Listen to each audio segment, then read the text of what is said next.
बिस्मिल्लाहिर्रहमानिर्रहीम। स्टूडेंट, आज का जो हमारा टॉपिक है वो मैं आपको डिफरेंस बताऊंगी विद एंड विदाउट रिप्लेसमेंट के, कि विद एंड विदाउट रिप्लेसमेंट के जो प्रोसेस है वो कैसे होता है, इनमें क्या डिफरेंस है। अच्छा, सैम्पल्स हम जब बात करते हैं कि सैम्पल में बी सिलेक्टेड विद रिप्लेसमेंट और without replacement, sampling is said to be with replacement when from a finite population a sample unit is drawn, observed and then return to the population before another unit is drawn। अब मैं आपको बता रही हूँ with replacement का। यहाँ मैं आपको बताती हूँ पहले विद रिप्लेसमेंट।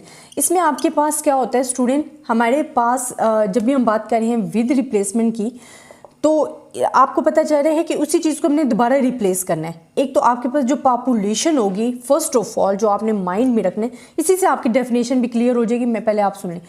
इसमें विद रिप्लेसमेंट में आपके पास क्या होगा, फर्स्ट ऑफ ऑल आपके पास फिनाइट पॉपुलेशन होगी, वो पॉपुलेशन जो काउंटेबल हो सकती है, not infinite population but finite population. आपके पास फिनाइट पॉपुलेशन हो, उसमें से आपने जो यूनिट है वो क्या करना है, ड्रॉन करना है, आपने सेलेक्ट करना है। उस यूनिट को, सैम्पलिंग यूनिट को जब आप ड्रॉन करोगे देन आपने उससे ऑब्जर्व करना है। ठीक है, आपने क्या करना है, ऑब्जर्व करना है। एंड देन अगेन आपने क्या कर देना है, रिटर्न टू द पॉपुलेशन कर देना है। आपने क्या कर देना है, रिटर्न टू पॉपुलेशन। तो ये आपकी डेफिनेशन यहाँ विद रिप्लेसमेंट में हो जाती है, क्या क्लियर हो जाती है। हमारे पास क्या है विद रिप्लेसमेंट, कि sampling is said to be with replacement when from a finite population, हम क्या करें, when from a finite population a sampling unit is drawn, हमने सैम्पलिंग यूनिट को ड्रॉन किया, then observe and then return to the population before another unit is drawn, कि दूसरे unit को drawn करने से पहले ही आपने उसको रिटर्न कर दिया। तो इसमें आपके पास क्या होती है, जो पॉपुलेशन का साइज होता है फिनाइट पॉपुलेशन का, वो आपका सेम रहता है, वो आपका चेंज नहीं होता। क्योंकि अब मैं इसी की एक एग्जांपल दे देती हूँ। फॉर एग्जांपल आपके पास एक बैग है, ठीक है, उसमें आपके पास डिफरेंट बॉल्स हैं। फॉर एग्जांपल उसमें आपके पास कितनी बॉल्स हैं, 8 बॉल्स हैं। ठीक है, अब आप क्या करते हो, हमने क्या है कि फिनाइट पॉपुलेशन है, ओके ये फिनाइट पॉपुलेशन होगी, फिर हम उसमें से एक यूनिट ड्रॉन करते हैं, हमने जी ले लिया वहाँ से यूनिट, सैम्पलिंग यूनिट को ड्रॉन कर लिया। उस यूनिट को फॉर एग्जांपल अब हमने यहाँ लिए ना, जहाँ 7 यूनिट रह गए, एक यूनिट हमने बाहर ले लिया, हमने एक सिलेक्ट किया यूनिट, अब उसको हमने क्या किया, ऑब्जर्व किया। ठीक है, ऑब्जर्व किया है और अगेन हमने उसे रिटर्न टू द पॉपुलेशन कर दिया। तो वो 8 के 8 ही रहेंगे, कम नहीं होंगे, बल्कि उस यूनिट को हमने एज अ सेलेक्ट किया, ठीक है, फिर उसे ऑब्जर्व किया, then return to the population कर दिया है। बिफोर सेलेक्टिंग अनदर यूनिट, हमने एक नया यूनिट सेलेक्ट करने से पहले उसको अगेन वापस कर दिया बैग में। तो ये हमारे पास क्या हो जाती है, इसकी जो साइज़ है पॉपुलेशन को वो आपके पास सेम रहता है। तो ये हमारे पास आ जाती है विद रिप्लेसमेंट की टर्म। अच्छा, विद रिप्लेसमेंट ये तो हमारे पास आ गया। The population in this case remain same and a sampling unit might be selected more than once.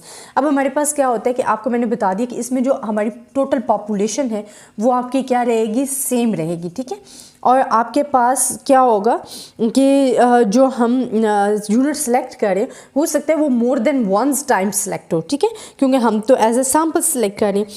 If on the other hand a sampling unit is chosen and not returned to the population for it has been observed, the sampling is said to be without replacement। अब without replacement हमारे पास क्या आ जाती है, देखिए मैं इधर इसी को डिस्कस कर देती हूँ।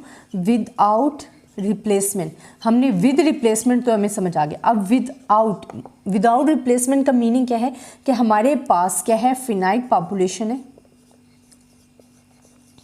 हमने उसमें से सैम्पल यूनिट को क्या किया, ड्रॉन किया, देन ऑब्जर्व किया एंड देन नॉट रिटर्न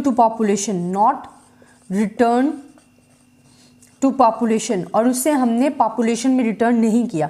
अब इसके भी मैं एग्जांपल देती हूँ। सेम ऐसी एग्जांपल है कि एक हमारे पास बैग है जिसमें हमारे पास कितने यूनिट हैं, फॉर एग्जांपल हमारे पास 6 यूनिट हैं।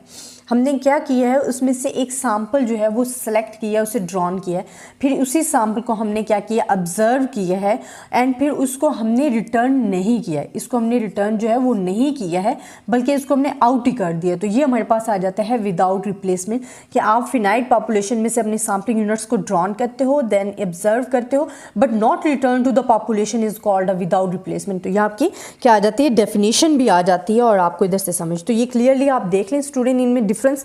फिर हमारे पास क्या होता है, here the sampling units can not be selected again for the sample as units drawn और नॉट रिप्लेस।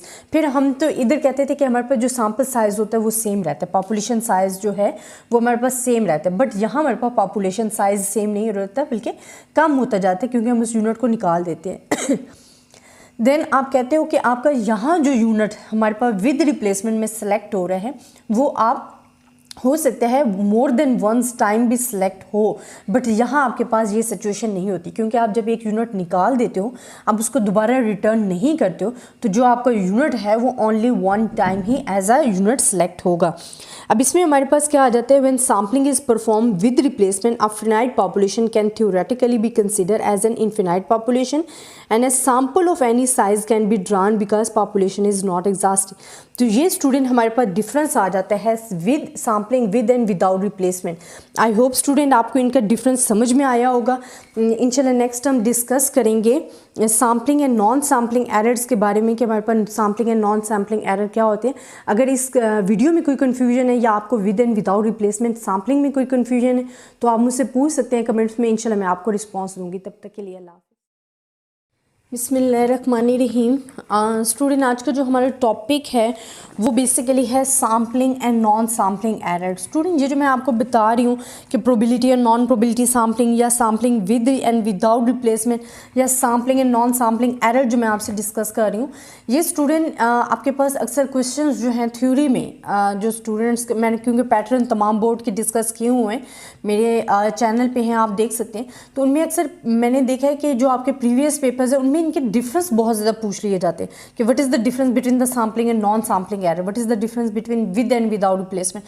तो आपने ये जो डिफरेंस है ना ये माइंड में रखने हैं। मैं कोशिश करती हूँ कि वो टॉपिक आपसे डिस्कस करूँ जो आपके एग्जाम्स में बार बार रिपीट होते हैं या कि जो मुझे लगता है कि मोस्ट इंपॉर्टेंट है वो टॉपिक मैं ज़्यादा उन पर फोकस कर रही होती हूँ। अच्छा student, sampling and non sampling error क्या है? फर्स्ट ऑफ ऑल हम डिस्कस करते हैं अबाउट सैम्पलिंग एरर कि हमारे पास सैम्पलिंग एरर क्या है। अच्छा, सैम्पलिंग एरर पहले मैं इसका एक लिखती हूँ कि हमारे पास x बार माइनस म्यू। अब ये जो डिफरेंस है it's called a sampling error. अब हमारे पास x बार क्या है? x बार हमारे पास है जी सैम्पल स्टैटिस्टिक। हमारे पास क्या है? सैम्पल स्टैटिस्टिक जो है वो हमारे पास क्या है? x bar. एंड म्यू जो है वो शो करता है true value of population parameter, true value of population parameter, true value of population parameter is denoted by mu। अच्छा, अब मैं आपको बताती हूँ सैम्पलिंग एरर क्या है। A sample being only a part of population cannot perfectly represent the population no matter how carefully the sample is selected। हम कहते हैं कि जो हमारे पास सैम्पल है वो पार्ट ऑफ पॉपुलेशन होना ज़रूरी नहीं है कि ये एक गुड सैम्पल हमने सेलेक्ट कर लिया कि जी वो पार्ट ऑफ पॉपुलेशन हमने उसमें से सिलेक्ट कर लिया, बट कि ऐसे बहुत सारे चांसेस बन जाते हैं जिसमें एरर आने के चांसेस हमारे पास आ जाते हैं। This results in the difference between the value. अब हम क्या कहते हैं कि this results in the difference between the value of sample statistic and the true value of corresponding population parameter is called uh, हमारे पास क्या होता है? Sampling error. Such a difference is called a sampling error for that sample. अब हमारे पास क्या है स्टूडेंट, हम डेफिनेशन अगर आपको करनी है सैम्पलिंग एरर की तो आपने क्या कहना है? The difference between the sample statistic and the true value of corresponding population parameter is called a sampling error। ये हमारे पास क्या आ जाता है? सैम्पलिंग एरर आ जाता है। अब हम क्या कहते हैं कि अगर हमारे, अच्छा इसकी एक बेस्ट चीज़ भी मैं आपको बताऊंगी। हम कहते हैं from a sample size of n है and mu corresponding population parameter है, डिफरेंस जो है is called a sampling error. ये मैंने आपको डिस्क्राइब कर दिया। अच्छा, अब हमारे पास क्या होता है कि आपके पास जो इसकी बेस्ट चीज़ होती है कि जैसे जैसे आपका सैम्पल साइज़ जो है वो इंक्रीज़ होता जाएगा, तो सैम्पलिंग एरर जो है, तो जो सैम्पलिंग एरर जो आप डिस्कस कर रहे हो वो आपका रिड्यूस होता जाएगा, कम होता जाएगा।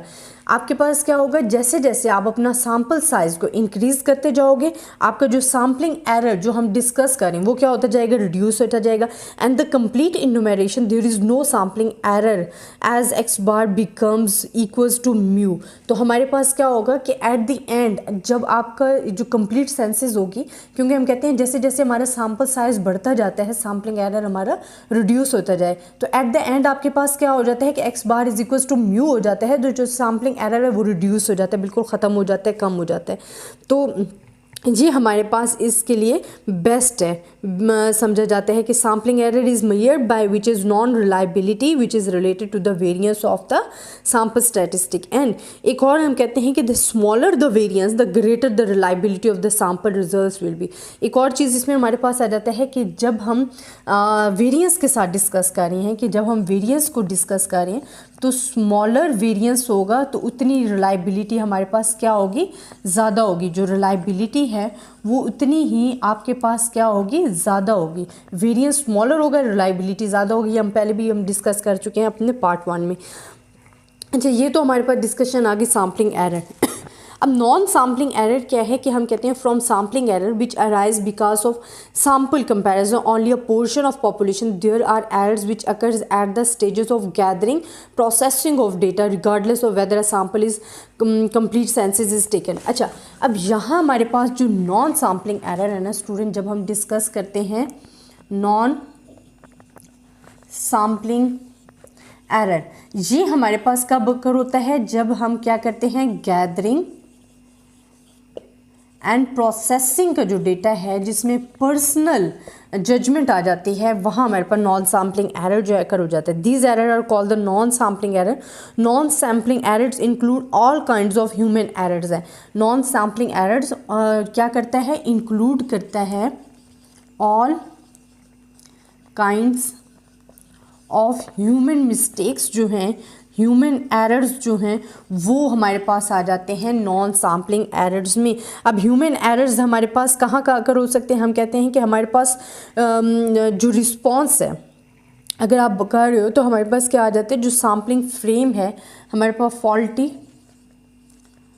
फॉल्टी सैम्पलिंग फ्रेम आ सकता है। ठीक है, सैम्पलिंग फ्रेम, और सैम्पलिंग फ्रेम क्या होता है, कंप्लीट लिस्ट ऑफ सैम्पलिंग जो होती है वो हमारे पास सैम्पलिंग हो सकता है, उसमें गलती हो। ठीक है, फिर गैदरिंग या प्रोसेसिंग में गलती हो जाए, फिर नॉन रिस्पॉन्स आपके पास आ जाता है। नॉन रिस्पॉन्स के अक्सर हमें रिस्पॉन्स ही सही नहीं मिलता है इन द क्वेश्चनियर्स के, जो आपके क्वेश्चनियर्स में भेजे जाते हैं, डिफरेंट क्वेश्चंस होते हैं, उन कोटा को फिल करके जो आपका रिस्पॉन्डेंस होता है उसने देना पड़ता है ईमेल के ज़रिए, तो अक्सर वो रिस्पॉन्स ही नहीं करते हैं। अगर रिस्पॉन्स भी करते हैं तो उन क्वेश्चंस का गलत रिस्पॉन्स देते हैं, तो वहाँ हमारे पास क्या होता है, मिस्टेक्स के चांसेस हो जाते हैं। फिर एरर आ जाते हैं जी एडिटिंग एंड कोडिंग में आ जाते हैं, कि ये तमाम वो मिस्टेक्स हैं कि जो इंसानी ह्यूमन से अकर होने के ज़्यादा चांसेस होते हैं, तो वो तमाम मिस्टेक्स इंक्लूड हो जाती हैं नॉन सैम्पलिंग एरर पे, क्योंकि नॉन सैम्पलिंग एरर है ही पर्सनल जजमेंट पे। ठीक है, अच्छा, फिर हमारे पास अगर प्रॉपर सिलेक्शन नहीं हुई क्वेश्चनियर्स की, प्रॉपर सिलेक्शन नहीं हुई क्वेश्चनियर्स की, वहाँ भी हमारे पास एरर्स आने के चांसेस होते हैं। इन्वेस्टिगेशन नहीं हुई, प्रॉपर ट्रेनिंग नहीं की गई, जो आपके इन्वेस्टिगेटर हैं उनकी प्रॉपर ट्रेनिंग नहीं हुई है, वो अनट्रेन है, तो वहाँ भी हमारे पास मिस्टेक होने के चांसेस ज़्यादा होते हैं। तो हमारे पास क्या हो सकता है कि हम कहते हैं कि नॉन सैम्पलिंग एरर जो है include all kinds of human errors जो हैं। रिस्पॉन्स जिसमें हम कहते हैं फॉल्टी रिस्पॉन्स हो जाएगा, non response to mail questionnaires है, एरर्स ऑफ ऑब्जर्वेशन है, मिस एलोकेशन ऑफ ऑब्जर्वेशन है, these error avoided through the. और अच्छा, इन एरर से हम बच कैसे सकते हैं, आपने अपने जो क्वेश्चंस बनाने हैं क्वेश्चनियर्स में वो प्रॉपर हों और इजी हो और अंडरस्टैंड टू द कॉरेस्पॉन्डिंग्स होने चाहिए, कि जो दूसरों को समझ भी आए कि हमसे पूछ कह रहे हैं। देन आपके पास क्या होने चाहिए कि एक following up the non response, कि अगर फॉर एग्जांपल आपको फुल रिस्पॉन्स नहीं मिला तो आपके पास उनके कॉन्टैक्ट्स हो, आप उनसे दोबारा रिस्पॉन्स कर सको, उनसे दोबारा बातचीत कर सको। फिर प्रॉपर ट्रेनिंग ऑफ इन्वेस्टिगेटर्स जो है वो होना लाजमी है। फिर हमारे पास क्या हो कि कलेक्टेड इंफॉर्मेशन की जो टीम है वो आपकी बहुत ज़्यादा ट्रेंड हो, प्रॉपर हो, और दूसरा आपके पास वेल एजुकेटेड हो, तो वो हमारे पास एरर जो है ऐसे रिमूव हो सकते हैं। अब आपको पता चला कि स्टूडेंट हमारे पास सैम्पलिंग या नॉन सैम्पलिंग एरर्स में क्या फ़र्क है। सैम्पलिंग एरर्स हमारे पास बेसिकली क्या है कि sample static the difference between the sample statistic and the true value of population parameter is called the sampling error. आपके पास सैम्पलिंग एरर में एक जो बेस्ट चीज़ है, जो अच्छा रिस्पॉन्स ये होता है कि जैसे जैसे आपका सैम्पल साइज़ इंक्रीज़ होता जाता है, आपका सैम्पल एरर जो है, सैम्पलिंग एरर, वो रिड्यूस होता जाता है। और एट द एंड जैसे आपकी कंप्लीट सेंसेस कंप्लीट होती है, जो आप कर रहे हो, अगर पॉपुलेशन जैसे ही आपकी कंप्लीट होती है जो भी आपने ली हुई है, तो आपका जो एरर है वो रिड्यूस हो जाता है, ख़त्म हो जाता है। उसमें आपके एट द एंड क्या आ जाता है कि एक्स बार इक्वल आ जाता है म्यू के। तो जो आपका एरर आ रहा होता है वो आपका क्या हो जाता है, ख़त्म हो जाता है। अच्छा, फिर आपसे अक्सर ये पूछ लिया जाता है कि एरर और बायस में क्या फ़र्क है। ये वर्ड जो आपको मैं लिख रही हूँ बायस, इसका मैं बताऊँगी इनमें फ़र्क यही होता है कि यहाँ तो एरर ख़त्म हो जाता है बट बायस को ख़त्म करना मुश्किल होता है। ये आपका टर्म टू टर्म साथ ही चल रहा होता है, बल्कि इंक्रीज़ होता जाता है। ये मैं साथ आपके बेसिकली नेक्स्ट वीडियोस में इंशाल्लाह डिस्कस करूँगी। अच्छा, सैम्पलिंग एरर में हमारे पास क्या है कि सैम्पल साइज इंक्रीज़ हो गया, सैम्पलिंग एरर रिड्यूस्ड हो गया और एट द एंड आपका बिल्कुल ख़त्म ही हो जाता है। अच्छा, रिलायबिलिटी के लिए आपके पास क्या होता है कि वेरिएंस जितना स्मॉलर होगा उतनी रिलायबिलिटी आपकी ज़्यादा होगी, आपको अच्छा रिस्पॉन्स मिलेगा। नॉन सैम्पलिंग एरर आपका क्या होता है कि पर्सनल जजमेंट है, पर्सनल, उसमें तमाम ह्यूमंस एरर्स के आने के चांसेस होते हैं, क्योंकि हम क्या कहते हैं, नॉन सैम्पलिंग एरर जो है वो हम कैसे कहते हैं कि वो गैदरिंग या प्रोसेसिंग के जब हम कर रहे होते हैं, प्रोसेस कर रहे होते हैं, उसमें आने के चांसेस ज़्यादा होते हैं। और इसमें क्या होते हैं, include all kinds of human errors जो हैं वो शामिल होते हैं, जिसमें हम कह सकते हैं कि जी फॉल्टी सैम्पलिंग फ्रेम सेलेक्ट कर लिया है, तो आपके पास अच्छे ट्रेनर्स नहीं है, एडिटिंग एंड कोडिंग में होगी, प्रॉपर सिलेक्शन आपने नहीं की, प्रॉपर ट्रेनिंग नहीं की, तो ऐसे जितने भी हमारे पास मिस्टेक्स आ जाती हैं, गलतियां आ जाती हैं जो कि हम ह्यूमन एरर्स की वजह से आ रही हैं, वो नॉन सैम्पलिंग एरर्स में इंक्लूड होती हैं। और इनको ख़त्म कैसे किया जा सकता है, जब आपके पास क्वेश्चनियर्स इजी हों, ईमेल का प्रॉपर तरीका हो, क्वेश्चन ज़्यादा इजी हों, फिर आपके वेल ट्रेंड आपके पास टीम होनी चाहिए। तो ये तमाम चीज़ें जो हैं वो आपकी नॉन सैम्पलिंग एरर को ख़त्म कर सकती हैं। बट फिर भी नॉन सैम्पलिंग एरर जो है वो ह्यूमंस पे है और वहाँ मिस्टेक आने के ज़्यादा चांसेस होते हैं। तो नॉन सैम्पलिंग एरर जो है उसमें इंक्लूड हो जाती हैं, ऑल ह्यूमन एरर जो है वो इंक्लूड हो जाते हैं। अच्छा, ये तो डिफरेंस था between the sampling and non sampling error. इंशाल्लाह नेक्स्ट वीडियोस में हम डिस्कस करेंगे अबाउट द बायस और उनके सिलेक्शन के तरीके, या बायस को ख़त्म करने का तरीका क्या है, और फिर बायस एंड एरर में क्या डिफरेंस है। तो ये भी मैं इंशाल्लाह नेक्स्ट वीडियोस में आपके साथ डिस्कस करूँगी। आई होप स्टूडेंट आपको मेरा लेक्चर पसंद आया होगा। अगर आपको कोई प्रॉब्लम है या आपको कहीं से समझ नहीं आया, आप मुझसे पूछ सकते हैं। इंशाल्लाह मैं आपको कमेंट्स का ज़रूर जवाब दूँगी। तब तक के लिए अल्लाह हाफ़िज़। बिस्मिल्लाहिर्रहमानिर्रहीम। स्टूडेंट, आज का जो हमारा टॉपिक है वो है सैम्पलिंग बायस। हमने पहले डिस्कस किया था sampling and non sampling errors के बारे में, but now we are discussing about the sampling bias. Bias वैसे तो मिस्टेक को कह रहे होते हैं, ठीक है, बट हमारे पास क्या होता है कि हम कहते हैं कि in a survey sampling the word bias mean a systematic component of error which deprives a survey results of its representativeness. अच्छा, तो वर्ड बायस मीन, मैं लिख देती हूँ, word bias means a systematic component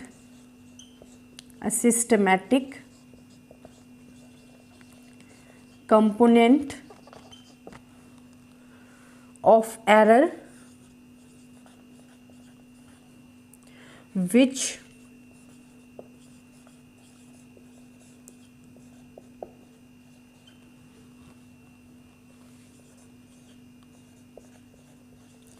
survey result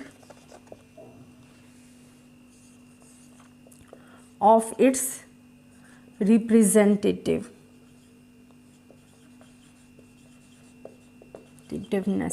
अच्छा student, हमारे पास क्या है कि हम कहते हैं the word bias means a systematic component of error, which deprives the survey result of its representativeness.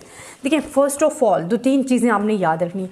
एक आ रहा है सिस्टमैटिक कंपोनेंट, ठीक है, कि ये हमारे पास क्या है, एक सिस्टमेटिक कंपोनेंट है। क्योंकि जब भी आप सैम्पलिंग सर्वे की बात करते हो ना, कि जब हम सैम्पलिंग सर्वे कर रहे हैं, तो सर्वे जो होते हैं वो एक हमारे पास क्या होते हैं कि सिस्टमेटिक प्रोसेस है।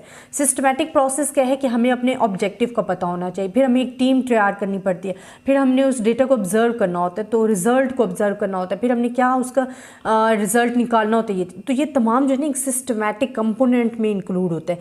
तो जब भी आप सैम्पलिंग सर्वे करोगे तो जो वर्ड बायस है उसका मतलब क्या होगा कि अ सिस्टमैटिक कंपोनेंट ऑफ एरर। ये हमारे पास क्या है, सिस्टमैटिक कंपोनेंट ऑफ एरर है।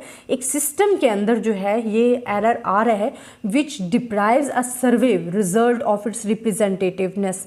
जब आप वो सर्वे रिजल्ट को रिप्रेजेंट करोगे उसमें वो जो एरर होगा वो डिप्राइव होगा, उसी में ही होगा, और ये ख़त्म नहीं होता है, बल्कि जी एज अ साथ साथ आप कह सकते हो। बट जब हम एरर की बात करते हैं तो हम कहते थे जी हमारा सैम्पल साइज इंक्रीज होता जाएगा, एट द एंड हमारे पास एरर खत्म हो जाएगा। बट सैम्पल बायस जो है ना वो थोड़ा डिफरेंट है, इस वजह से मैं आपको बता रही हूँ। तो word bias mean a systematic component of error which deprives the survey result of its representativeness. फिर हम क्या कहते हैं कि bias is different from the random error. बात वही आ गई in the sense that random error balance out in the long run, while bias is cumulative and does not become less as the sample size increase. Bias is introduce by the following.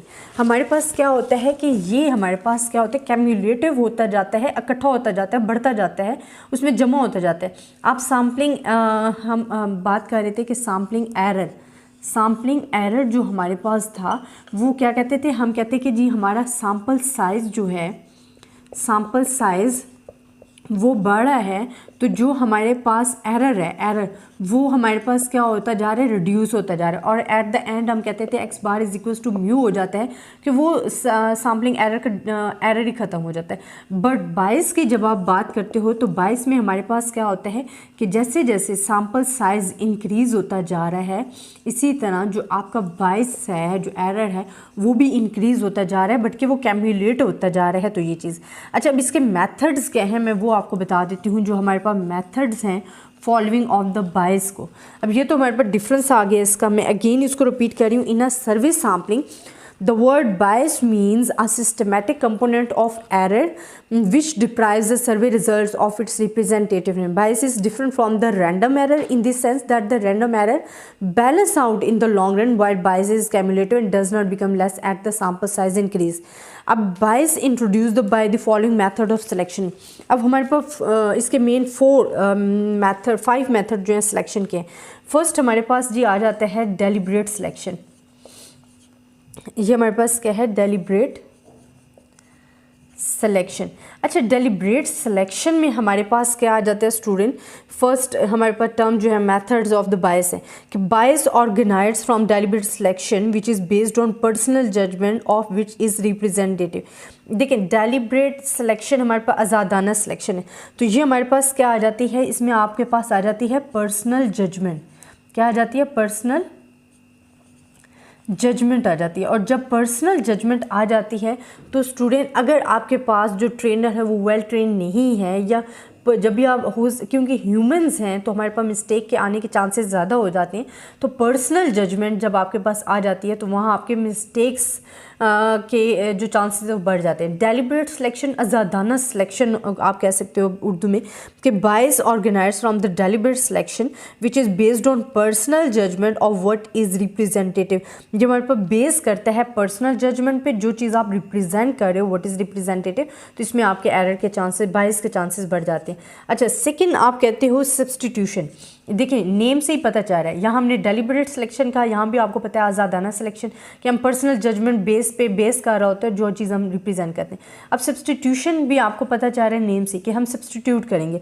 आपके पास अक्सर ये होता है कि आपके पास unit कह लो, या आपके पास मेंबर्स जो हैं कोई प्रॉब्लम आ जाता है, आपको सब्सटीट्यूट करने पड़ते हैं, तो वहाँ भी बायस के चांसेस बढ़ जाते हैं, क्योंकि वहाँ मिस्टेक आने के चांसेस आ जाते हैं ना, कि हो सकता है वो पता ना कौन सा जो पहला आपके पास ट्रेनर हो वो ज़्यादा वेल ट्रेन हो, मेंबर्स जो हैं वो ज़्यादा अच्छे हों, या पता ना वो कौन सा मेथड यूज़ कर रहे हैं, सेकंड जो आप मेंबर सेलेक्ट करोगे हो सकता है वो उसको ज़्यादा अंडरस्टैंड ना कर सकते हैं, तो वहाँ आपके पास मिस्टेक के चांसेस आ जाते हैं। इसको आप कह सकते हो कि sometimes it becomes difficult to make contact with certain members और informative is not obtain from certain units, then we substitute members और units that are conveniently available. सब सब्सटीट्यूशन इंट्रोड्यूस्ड बायस, तो वो इंट्रोड्यूस करवा सकते हैं बायस में, बायस का। देन इनकम्प्लीट कवरेज, ये भी आपको नेम से पता चल रहा है, इनकम्प्लीट हमारे पास क्या है, कवरेज। अच्छा स्टूडेंट, इसमें हमारे पास क्या होता है, bias also emerge when we fail to cover the whole of the selected sample. For example, we select a sample through mail questionnaire, we get a biased sample, there are a large number of non-respondents to the survey. Incomplete coverage, देखें हमारे पास जब coverage जो है वो incomplete हो। For example questionnaires का आपको method का पता है कि क्वेश्चनियर्स हमारे पास क्या होते हैं कि हम क्वेश्चंस सेंड करते हैं बाय द ईमेल, फिर वो हमें क्या करते हैं, जवाब देते हैं जो आपके कॉरस्पॉन्डिंग होते हैं, तो उसके ज़रिए हम अपने जो सैम्पल सेलेक्ट किए होते हैं, जिनको हम क्वेश्चंस भेजते हैं, उनसे हम अपना रिज़ल्ट कंक्लूड करते हैं। बट बायस कहाँ इमर्ज होता है, जब आपके पास क्वेश्चनियर्स में जो आपके पास इंफॉर्मेशन है वो इनकम्प्लीट होती है, कि जो इनकम्प्लीट कवरेज है ना वो बायस के आने का चांसेस बन सकती हैं। तो ये हमारे पास आ गया। अच्छा फोर्थ में हमारे पास क्या आ जाता है, हैफेज़र्ड सिलेक्शन। आपके पास हैफेज़र्ड सिलेक्शन, अच्छा हैफेज़र्ड सिलेक्शन आप ये कह सकते हो कि इत्तफाकन कोई चीज़ सेलेक्ट कर लेना, ठीक है। हैफेज़र्ड सिलेक्शन आपको क्या कह सकते हो कि कोई चीज़ इत्तफाकन सेलेक्ट कर लेना। Haphazard human selection can be introduced bias as every human beings has a tendency away from the randomness in his choices. अच्छा अब आपको पता है कि तमाम ह्यूमंस जो है उनकी चॉइसेस सेम नहीं होती हैं, ठीक है, फिर उनके जो सिलेक्शन का तरीका होगा वो सेम नहीं होगा। तो जो हमारे पास human being has a tendency away from randomness in his choices, तो वहाँ आपके बायस के इंट्रोड्यूस होने के चांसेस बढ़ सकते हैं। हैफेज़र्ड सिलेक्शन आप कहते हो कि इत्तफाकन ज़्यादाना कोई चीज़ आपने सेलेक्ट कर लेना, तो उसको हम कहते हैं कि इसमें हमारे पास क्या होते हैं कि जो हमारे पास बायस जो इंट्रोड्यूस होते हैं, कि हम कहते हैं कि हर इंसान जो है उसकी टेंडेंसी जो है रैंडमनेस ऑफ चॉइसेस जो हैं वो डिफरेंट होती है, तो वहाँ आपके पास बायस के आने के चांसेस जो हैं बढ़ जाते हैं। नंबर फिफ्थ लास्ट वन हम कहते हैं इनएडिक्वेट इंटरव्यूइंग। अच्छा इसमें हमारे पास क्या आ जाता है स्टूडेंट कि bias also enters when the interviewing is hastily incomplete and misleading. आपके पास क्या होता है कि जब आपके पास इंटरव्यू आए वो एक तो इनकम्प्लीट हो, मिसलीडिंग हो, गलत गाइड किया गया हो, तो वहाँ आपके पास इसके आने के चांसेस जो हैं वो ज़्यादा बढ़ जाते हैं। अच्छा ये हमारे पास आ गया सैम्पलिंग बायस। अब स्टूडेंट सैम्पलिंग बायस मैं अगेन आपको डिस्कस कर देती हूँ कि हमारे पास बेसिकली क्या है। देखिए सैम्पलिंग बायस पहले हमने पढ़ा था सैम्पलिंग एरर। सैम्पलिंग एरर में हमने क्या कहा था कि हमारे पास जैसे जैसे सैम्पल साइज बढ़ता है, क्योंकि सैम्पलिंग एरर डिफरेंस है between the sample statistic and the true value of population parameter का, हम कहते हैं कि जैसे जैसे हमारा सैम्पल साइज इंक्रीज होगा हमारा जो एरर है वो रिड्यूस हो जाएगा। बट बायस में ऐसा नहीं होता। बायस क्यों डिफरेंट है कि जैसे जैसे आपका एरर सैम्पल साइज बढ़ता जाएगा एरर भी कैम्यूलेट होता जाएगा, जमा होता जाएगा और वो आपका डिलीट नहीं होगा। अच्छा इसमें हमारे पास क्या होता है, हम कहते हैं कि सर्वे सैम्पलिंग, जब हम सैम्पलिंग सर्वे करते हैं, कोई सर्वे कर रहे हैं, तो देखें सर्वे हमारे पास क्या होता है, एक सिस्टमैटिक मैनर में होता है, ठीक है। तो हम कहते हैं कि word bias mean a systematic component of a error which deprives the survey results of its representativeness, कि जब किसी सर्वे रिजल्ट का हम जो रिजल्ट है रिप्रेजेंट कर रहे होते हैं सिस्टमैटिक कंपोनेंट, वहाँ अगर बायस आ जाता है तो वो कैम्युलेट होता रहता है और बढ़ता जाता है और उसको हम ख़त्म करना ज़रा मुश्किल हो जाता है। अच्छा इसके मेथड्स, ये तो डिफरेंस आ गया हमारे पास। अच्छा मेथड्स हमारे पास क्या हैं कि सैम्पलिंग बायस के आप काइंड्स भी कह सकते हो, मेथड्स भी कह सकते हो। आप कहते हो introduce by the following methods of selection है, बायस जो इंट्रोड्यूस होता है वो bye the following method of selection. अब आपके पास जो मेथड्स हैं वो हमारे पास 5 हैं। एक डेलिब्रेट सिलेक्शन है, इसको हम कहते हैं आज़ादाना सिलेक्शन, जिसमें हमारे पास बेस करता है पर्सनल जजमेंट पे, और जहाँ हमारे पास क्या होता है कि जब आप किसी डेटा को रिप्रेजेंट कर रहे हो तो पर्सनल जजमेंट में वहाँ हमारे पास बायस के आने के चांसेस बढ़ जाते हैं। इसी तरह नेक्स्ट हमारे पास आ जाता है जी सब्सटीट्यूशन। सब्सटीट्यूशन क्या होता है कि आपके पास अगर मेंबर्स सब्सटीट्यूट करने पड़ जाए, यूनिट सब्सटीट्यूट करने पड़ जाए किसी रीज़न की बुनियाद पे, तो आपके पास क्या होता है वहाँ बायस के इंट्रोड्यूस होने के चांसेस ज़्यादा बढ़ जाते हैं। इनकम्प्लीट कवरेज क्या होती है कि जो आपने यूनिट सेलेक्ट किया है अगर उसकी कवरेज जो है वो इनकम्प्लीट है बाय द क्वेश्चन एयर तो आपके पास बायस आने के चांसेस ज़्यादा हैं। इसी तरह हैफाजर्ड सिलेक्शन हमारे पास क्या होता है, इत्तफाकन कोई चीज़ सेलेक्ट कर लेना, तो हैफाजर्ड सिलेक्शन में हमारे पास क्या होता है, बायस के इंट्रोड्यूस्ड होने के चांसेस बढ़ जाते हैं। और हमारे पास क्या होता है कि हम कहते हैं कि हैफाजर्ड सिलेक्शन के लिए कि introduce bias as every human being has a tendency away from randomness in his choice, कि हमारे पास तमाम इंसान जो है उनकी जो चॉइसेस हैं वो रैंडमनेस होते हैं। तो हैफाजर्ड सिलेक्शन में जो बायस के चांसेस हैं वो आ जाते हैं, इंट्रोड्यूस हो जाते हैं। इनएडिक्वेट इंटरव्यूइंग है कि अगर हमारे पास इंटरव्यू जो है वो आपने प्रॉपर नहीं लिया है, मिसलीड है, हेजिटेशन वाला है एंड इनकम्प्लीट है, तो आपके पास तब भी बायस के आने के चांसेस जो हैं वो बढ़ जाते हैं। अच्छा, ये तो स्टूडेंट हमारे पास टॉपिक था सैम्पलिंग बायस से रिलेटेड। इंशाल्लाह नेक्स्ट हम अपने नए टॉपिक के साथ आएंगे। आई होप आपको इस टॉपिक की समझ आई होगी, इन मेथड्स की समझ आई होगी। आपसे अक्सर एग्जाम्स में पूछ ली जाता है कि जी sampling bias and sampling error में डिफरेंस क्या है, या सैम्पलिंग बायस क्या है, या इसके मेथड्स क्या हैं, तो ये आपको अच्छे तरीके से आने चाहिए। आई होप स्टूडेंट आपको मेरा लेक्चर पसंद आया होगा। मुझे आप कमेंट्स में ज़रूर बताइएगा। तब तक के लिए अल्लाह हाफ़िज़। बिस्मिल्लाहिर्रहमानिर्रहीम। स्टूडेंट आज का जो हमारा टॉपिक है वो है probability and random sample. Probability and random sample क्या है इसको बताएंगे। पहले मैं आपको वैसे डिस्कस कर चुकी हूँ कि probability random sample and non probability random sample, इनमें डिफरेंस भी बता चुकी हूँ और डेफिनेशन भी बता चुकी हूँ, बट थोड़ा बहुत मैं आपको फिर भी बता रही हूँ। अच्छा, प्रोबेबिलिटी एंड रैंडम सैम्पल एक ही है। Probability and random, probability sampling कहते हैं या रैंडम सैम्पल कहते हैं। हम कहते हैं sample is called a random sample if the probability of each selection for each unit in the population is non. अगर आप सेलेक्ट कर रहे हो पॉपुलेशन में से, क्योंकि पॉपुलेशन में से हम क्या सेलेक्ट करते हैं, सैम्पल, तो जब आप सैम्पल सेलेक्ट कर रहे हो तो वो कहते हैं कि if the probability of selection of each unit of population, अगर ईच यूनिट ऑफ पॉपुलेशन जो है वो आपको उसकी प्रोबेबिलिटी गिवन है, that is called the probability and random sample. तो इसकी डेफिनेशन हमारे पास क्या है कि a sample is called a random sample if the probability of selection for each unit in the population is non, is called priority to sample selection is called a probability and random sample। हमारे पास most important kinds of the probability and random samples हमारे पास क्या कहते हैं, हम कहते थे सिंपल रैंडम सैम्पलिंग है, स्ट्रेटिफाइड सैम्पलिंग है, सिस्टमैटिक सैम्पलिंग है, multi stage, cluster, multiphase and sequential sampling. ये हमारे पास प्रोबेबिलिटी एंड रैंडम सैम्पल्स की क्या हैं, काइंड्स हैं, टाइप्स हैं।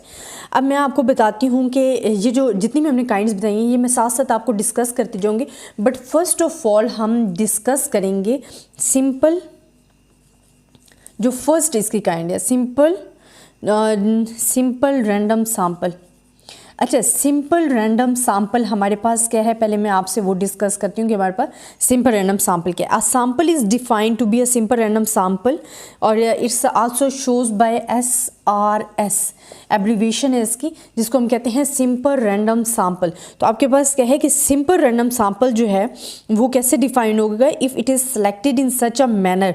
फर्स्ट आप कहते हो कि हमारे पास क्या होना चाहिए कि each unit in the population has an equal probability of being included in the sample. अब आपके पास क्या है कि each unit in population has an equal probability of being included in a sample. Then second आप कहते हो कि each possible sample of the same size have an equal probability. अब हमारे पास क्या है, each possible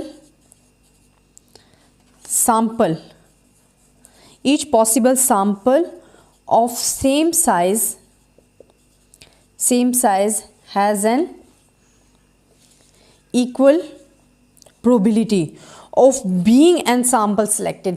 अगर ये दो चीज़ें हमारे पास हैं then it's called a simple random sample. तो हम क्या कहते हैं कि a sample is defined to be a simple random sample, it's also shows by SRS mean simple random sample if it is selected in such a manner that each unit. अब ये दो हमारे पास सिचुएशन जो है fulfil होना चाहिए। First हमारे पास क्या है कि each unit in the population has an equal probability of being included in the sample, and secondly आप कहते हो कि each possible sample of the same size has an equal probability of being the sample selected।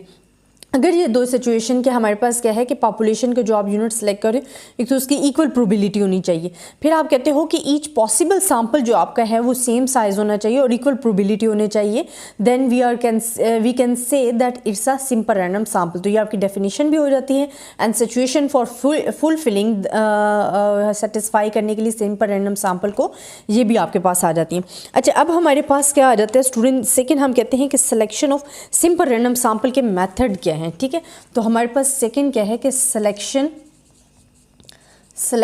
Of simple random sampling, that is show SRS। ठीक है, simple random sampling. अब हमारे पास 3 method होते हैं। फर्स्ट ये बहुत इजी मेथड है और ये आम रूटीन में भी आप अक्सर यूज़ कर रहे होते हो, तो ये आपके लिए डिफ़िकल्ट नहीं होता है।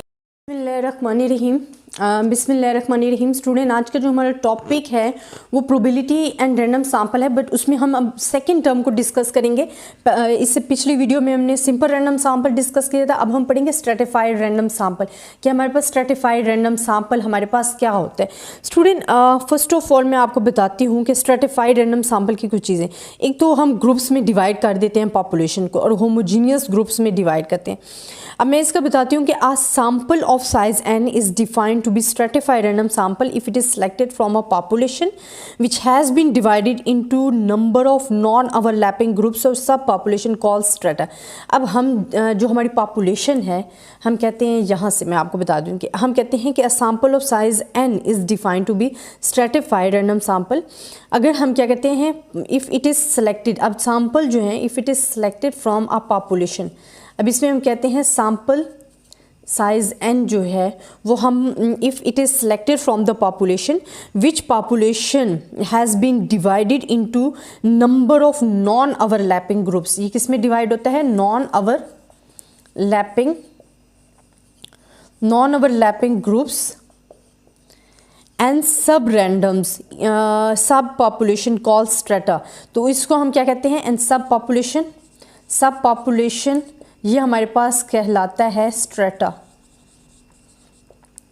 Such that part of sample is drawn from the random each stratum. ठीक है, हम क्या कहते हैं कि that part of sample is drawn at random from each stratum. ये जो हम पार्ट सैम्पल का ड्रॉन करते हैं ना, उसको हम स्ट्रेटम में से लेते हैं। ठीक है, अब हमारे पास क्या है कि हम इसको कहते हैं a sample of size n is defined to be stratified random sample if it is selected from the population have been divided into the number of non-overlapping groups and subpopulation called the strata.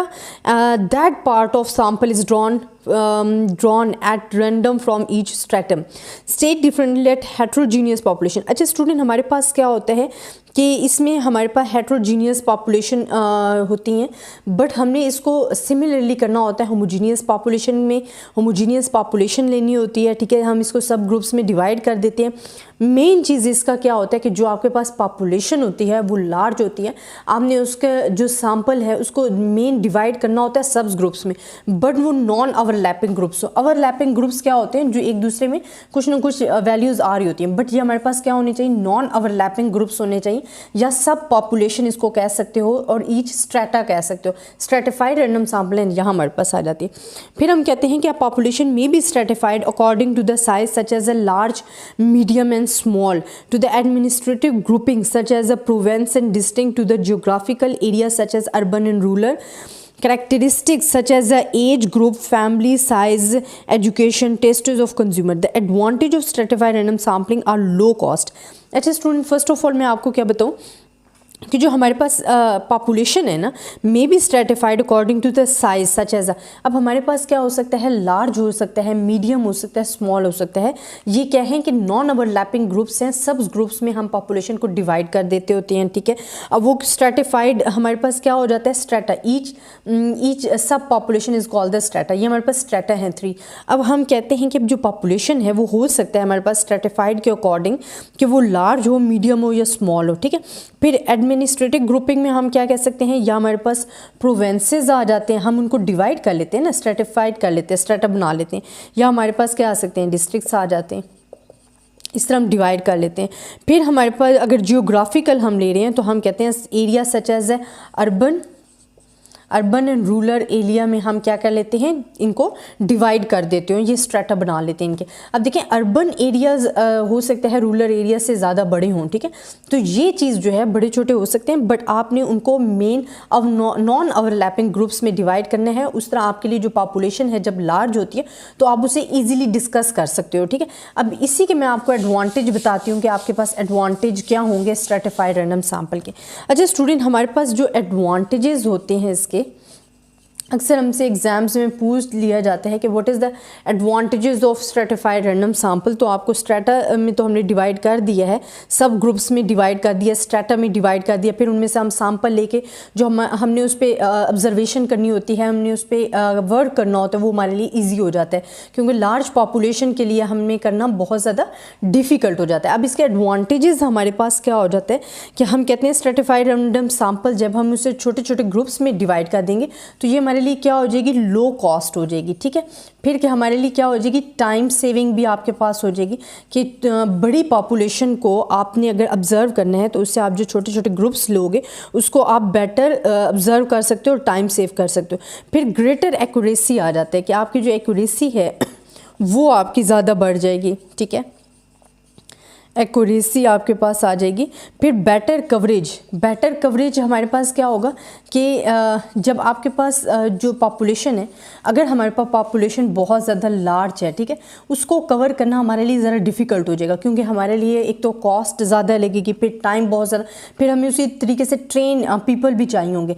But अगर हम उसी को छोटे छोटे groups में divide कर लेंगे और वहाँ अपनी वेल ट्रेन जो हमारी टीम होगी उसको भेजेंगे तो वो आपके लिए क्या करेगी, बेटर कवरेज कर सकेगी, क्योंकि आपके पास एरिया कम होगा और आपके पास जो पर्सन है वेल ट्रेन होंगे तो वो आपको जो बेटर कवरेज है ना उसको आप कंप्लीट कर सकेंगे। तो हमारे पास यहाँ आ जाता है बेटर कवरेज। अच्छा, stratified random sample is used when variation among strata are greater than the variation within the strata. अच्छा, अब हमारे पास क्या होता है कि ये यूज़ कहाँ होता है। ये फॉर एग्जांपल हमने स्ट्रेटा एक ले लिया अपना, ठीक है, हमने इसको पॉपुलेशन को सम ग्रुप्स में डिवाइड कर लिया। अच्छा, अब इसमें हमारे पास क्या होता है, हम कहते हैं कि हमारे पास स्ट्रेटिफाइड रैंडम सैंपल यूज़ कहाँ होती है, when variation among strata are greater, कि इनके दरमियान जो वेरिएशंस है ना स्ट्रेटा के दरमियान वो ज़्यादा होती है as compare to variation within the strata.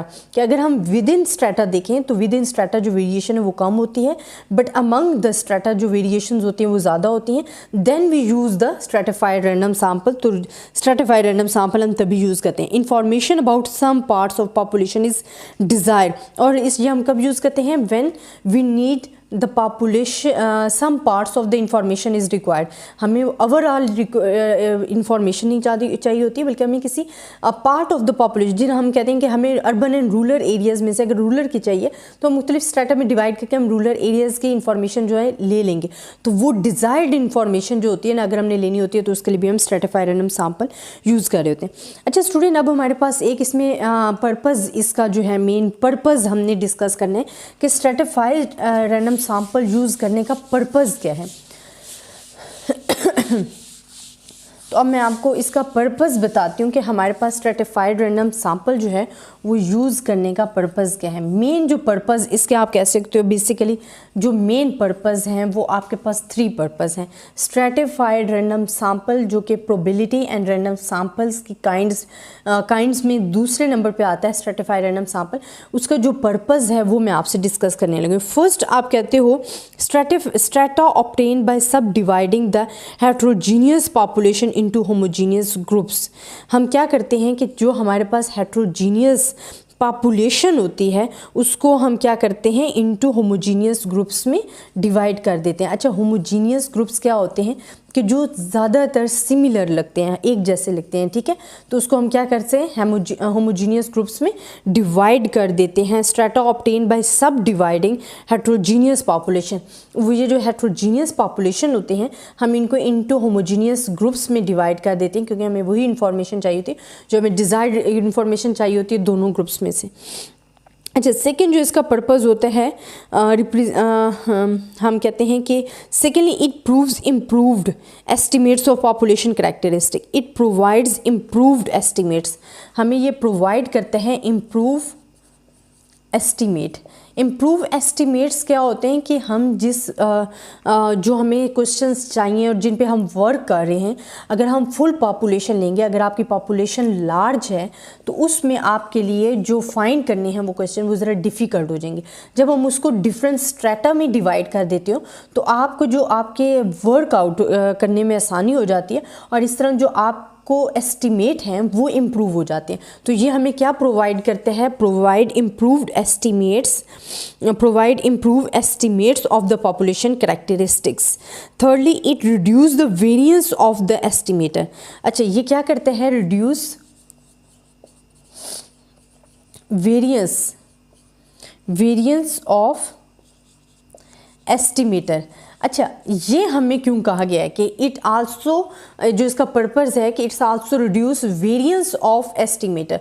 Variance of estimator आपको मैंने बताया था कि जितना स्मॉलर आपका वेरिएंस होगा उसकी जो रिलायबिलिटी है वो इतनी ही ज़्यादा होगी, ठीक है, वो इतना ज़्यादा रिलायबल होगा। वेरिएंस जितना कम होगा, हमारे पास जो वेरिएंस है वो जितना कम होगा, जितना स्मॉलर होगा, आपके जो एस्टिमेटर आपको जो है वो ज़्यादा बेटर मिलेगा। आपके पास जो रिलायबिलिटी है, जो क्वेश्चंस या एस्टिमेटर जो आप ले रहे हो उसकी जो रिलायबिलिटी है वो इंक्रीज़ होती जाएगी, ठीक है। तो smaller the variance, reliability will be improve, तो रिड्यूस वेरिएंस ऑफ एस्टिमेटर। तो ये हमारे पास 3 पर्पज़ आ जाते हैं main using for the stratified random sample. अच्छा स्टूडेंट, ये तो प्रोबेबिलिटी रैंडम सैंपल्स के हमारे पास क्या था, stratified random sample second number पे था जो कि हमने डिस्कस। नेक्स्ट इंशाल्लाह systematic random sample and cluster sample को भी हम डिस्कस करेंगे। आई होप स्टूडेंट आपको ये स्ट्रेटिफाइड रैंडम सैंपल्स जो प्रोबेबिलिटी एंड रैंडम सैंपल्स का जो पार्ट था वो समझ आया होगा। अगर इसमें कोई डिफ़िकल्टी है किसी किस्म की, आप मुझसे डिस्कस कर सकते हैं, मुझे कमेंट्स में बताइएगा, मैं इंशाल्लाह आपको आंसर दूंगी। आई होप स्टूडेंट आपको मेरा लेक्चर पसंद आया होगा, कमेंट्स में ज़रूर बताइएगा। तब तक के लिए अल्लाह हाफ़िज़। बिस्मिल्लाहिर्रहमानिर्रहीम। स्टूडेंट, अब प्रोबेबिलिटी एंड रैंडम सैंपल की हम थर्ड काइंड पढ़ेंगे कि सिस्टमैटिक रैंडम सैंपल हमारे पास क्या होता है। हमने पहले डिस्कस किए थे कि सिंपल रैंडम सैंपल क्या है, फिर हमने पढ़ा था स्ट्रेटिफाइड रैंडम सैंपल क्या है, एंड अब हम पढ़ेंगे systematic random sample. Systematic random sample में स्टूडेंट जैसे कि नाम से ही पता चल रहा है कि सिस्टमैटिक रैंडम सैंपल, कि जो भी चीज़ हम सैंपल सेलेक्ट करेंगे वो एज अ सिस्टम के तहत, उसको प्रॉपर सिस्टम के तहत आप सेलेक्ट करोगे, ठीक है। हम कहते हैं sample of size n is defined to be systematic random sample if it is obtained by choosing one unit at the random from the first k unit and after selecting every k unit after the n units in the population have been serially number from 1 to n arrange in the systematic fashion. अच्छा, इसमें हमारे पास क्या है student कि हम जो भी अपने सैंपल पॉपुलेशन जो हमारे पास है उसमें से जो हम सैंपल सेलेक्ट कर रहे हैं वो हमारे पास क्या है, अगर 1 to n ले रहे हैं, 1 to n, तो वो एक सिस्टम के तहत हम सिस्टमैटिक मैनर्स में सेलेक्ट कर रहे हैं। हम क्या कर रहे हैं, सिस्टमैटिक मैनर्स में हम क्या कर रहे हैं, सेलेक्ट कर रहे हैं। फॉर एग्जांपल, अगर हमने पॉपुलेशन में से kth यूनिट्स को सिलेक्ट किया है, kth यूनिट को, देन वो हमारे पास जो सैंपल हैं उनको फिर हम उन्हीं में से सैंपल सेलेक्ट करेंगे। तो ये जो एक सिस्टम के तहत हम चाह रहे हैं इसको हम कहते हैं सिस्टमैटिक रैंडम सैंपल। इसको आप कैसे डिफाइन कर रहे हो कि a sample of size n is to be defined as the systematic random sample. ये मैं आपको इसकी डेफिनेशन भी बता रही हूँ और इसकी एक्सप्लेनेशन भी है। If it is obtained by choosing one unit at random from the first kth unit and thereafter selecting every k unit after the n units in the population have been serial numbered from 1 to n arranged in the systematic fashion, कि आपने एक systematic manners को follow करते हुए अपनी population में से sample जो है सेलेक्ट किए हैं, केथ यूनिट्स सेलेक्ट किए हैं और उन यूनिट्स में से आपने फिर जो है सेलेक्ट किए हैं यूनिट्स एज अ सैंपल। तो ये एक सिस्टम के तहत जो आपने सीरियली अरेंज किया है 1 to n, आप सीरियली उसको अरेंज करके जो आप सेलेक्ट कर रहे हो अपने सैंपल को, उसको हम कहते हैं सिस्टमैटिक रैंडम सैंपल, जो कि मैंने अभी डेफिनेशन भी आपको बोल के बताई हुई। इसकी आप एक्सप्लेनेशन में भी लिख सकते हो, डेफिनेशन में भी लिख सकते हो और इंट्रोडक्शन में भी लिख सकते हो। अब हमारे पास क्या आ जाता है स्टूडेंट, ये तो हमारे पास हो गया है जी, हम कहते हैं सिस्टमैटिक रैंडम सैंपल। इसको थोड़ी सी है बस यही है कि सिस्टम के तहत हो रहा है, बाकी वही चीज़ें कि पॉपुलेशन में से आपने सैंपल सेलेक्ट करने। अच्छा, सेकेंडली आपके पास आ जाता है क्लस्टर रैंडम सैंपल। क्लस्टर ये फोर्थ पे हमारे पास आ रहा होता है मैं आपको इसका भी बता देती हूँ। ये हमारे पास प्रोबेबिलिटी जो प्रोबेबिलिटी एंड रैंडम सैंपल्स की काइंड्स हैं। फोर्थ पे हमारे पास जी आ रहा है क्लस्टर, क्लस्टर रैंडम सैम्पलिंग। अच्छा स्टूडेंट, क्लस्टर रैंडम सैम्पलिंग क्या है कि a random sample is said to be a cluster sample if it consist of first selecting at random groups of individual units called clusters into which population can be divided and then including in the sample either all the units from each unit of the chosen clusters or selecting the random sample of the unit which cluster comparison। अच्छा इसमें भी बड़ी ही same चीज़ आपको बताया।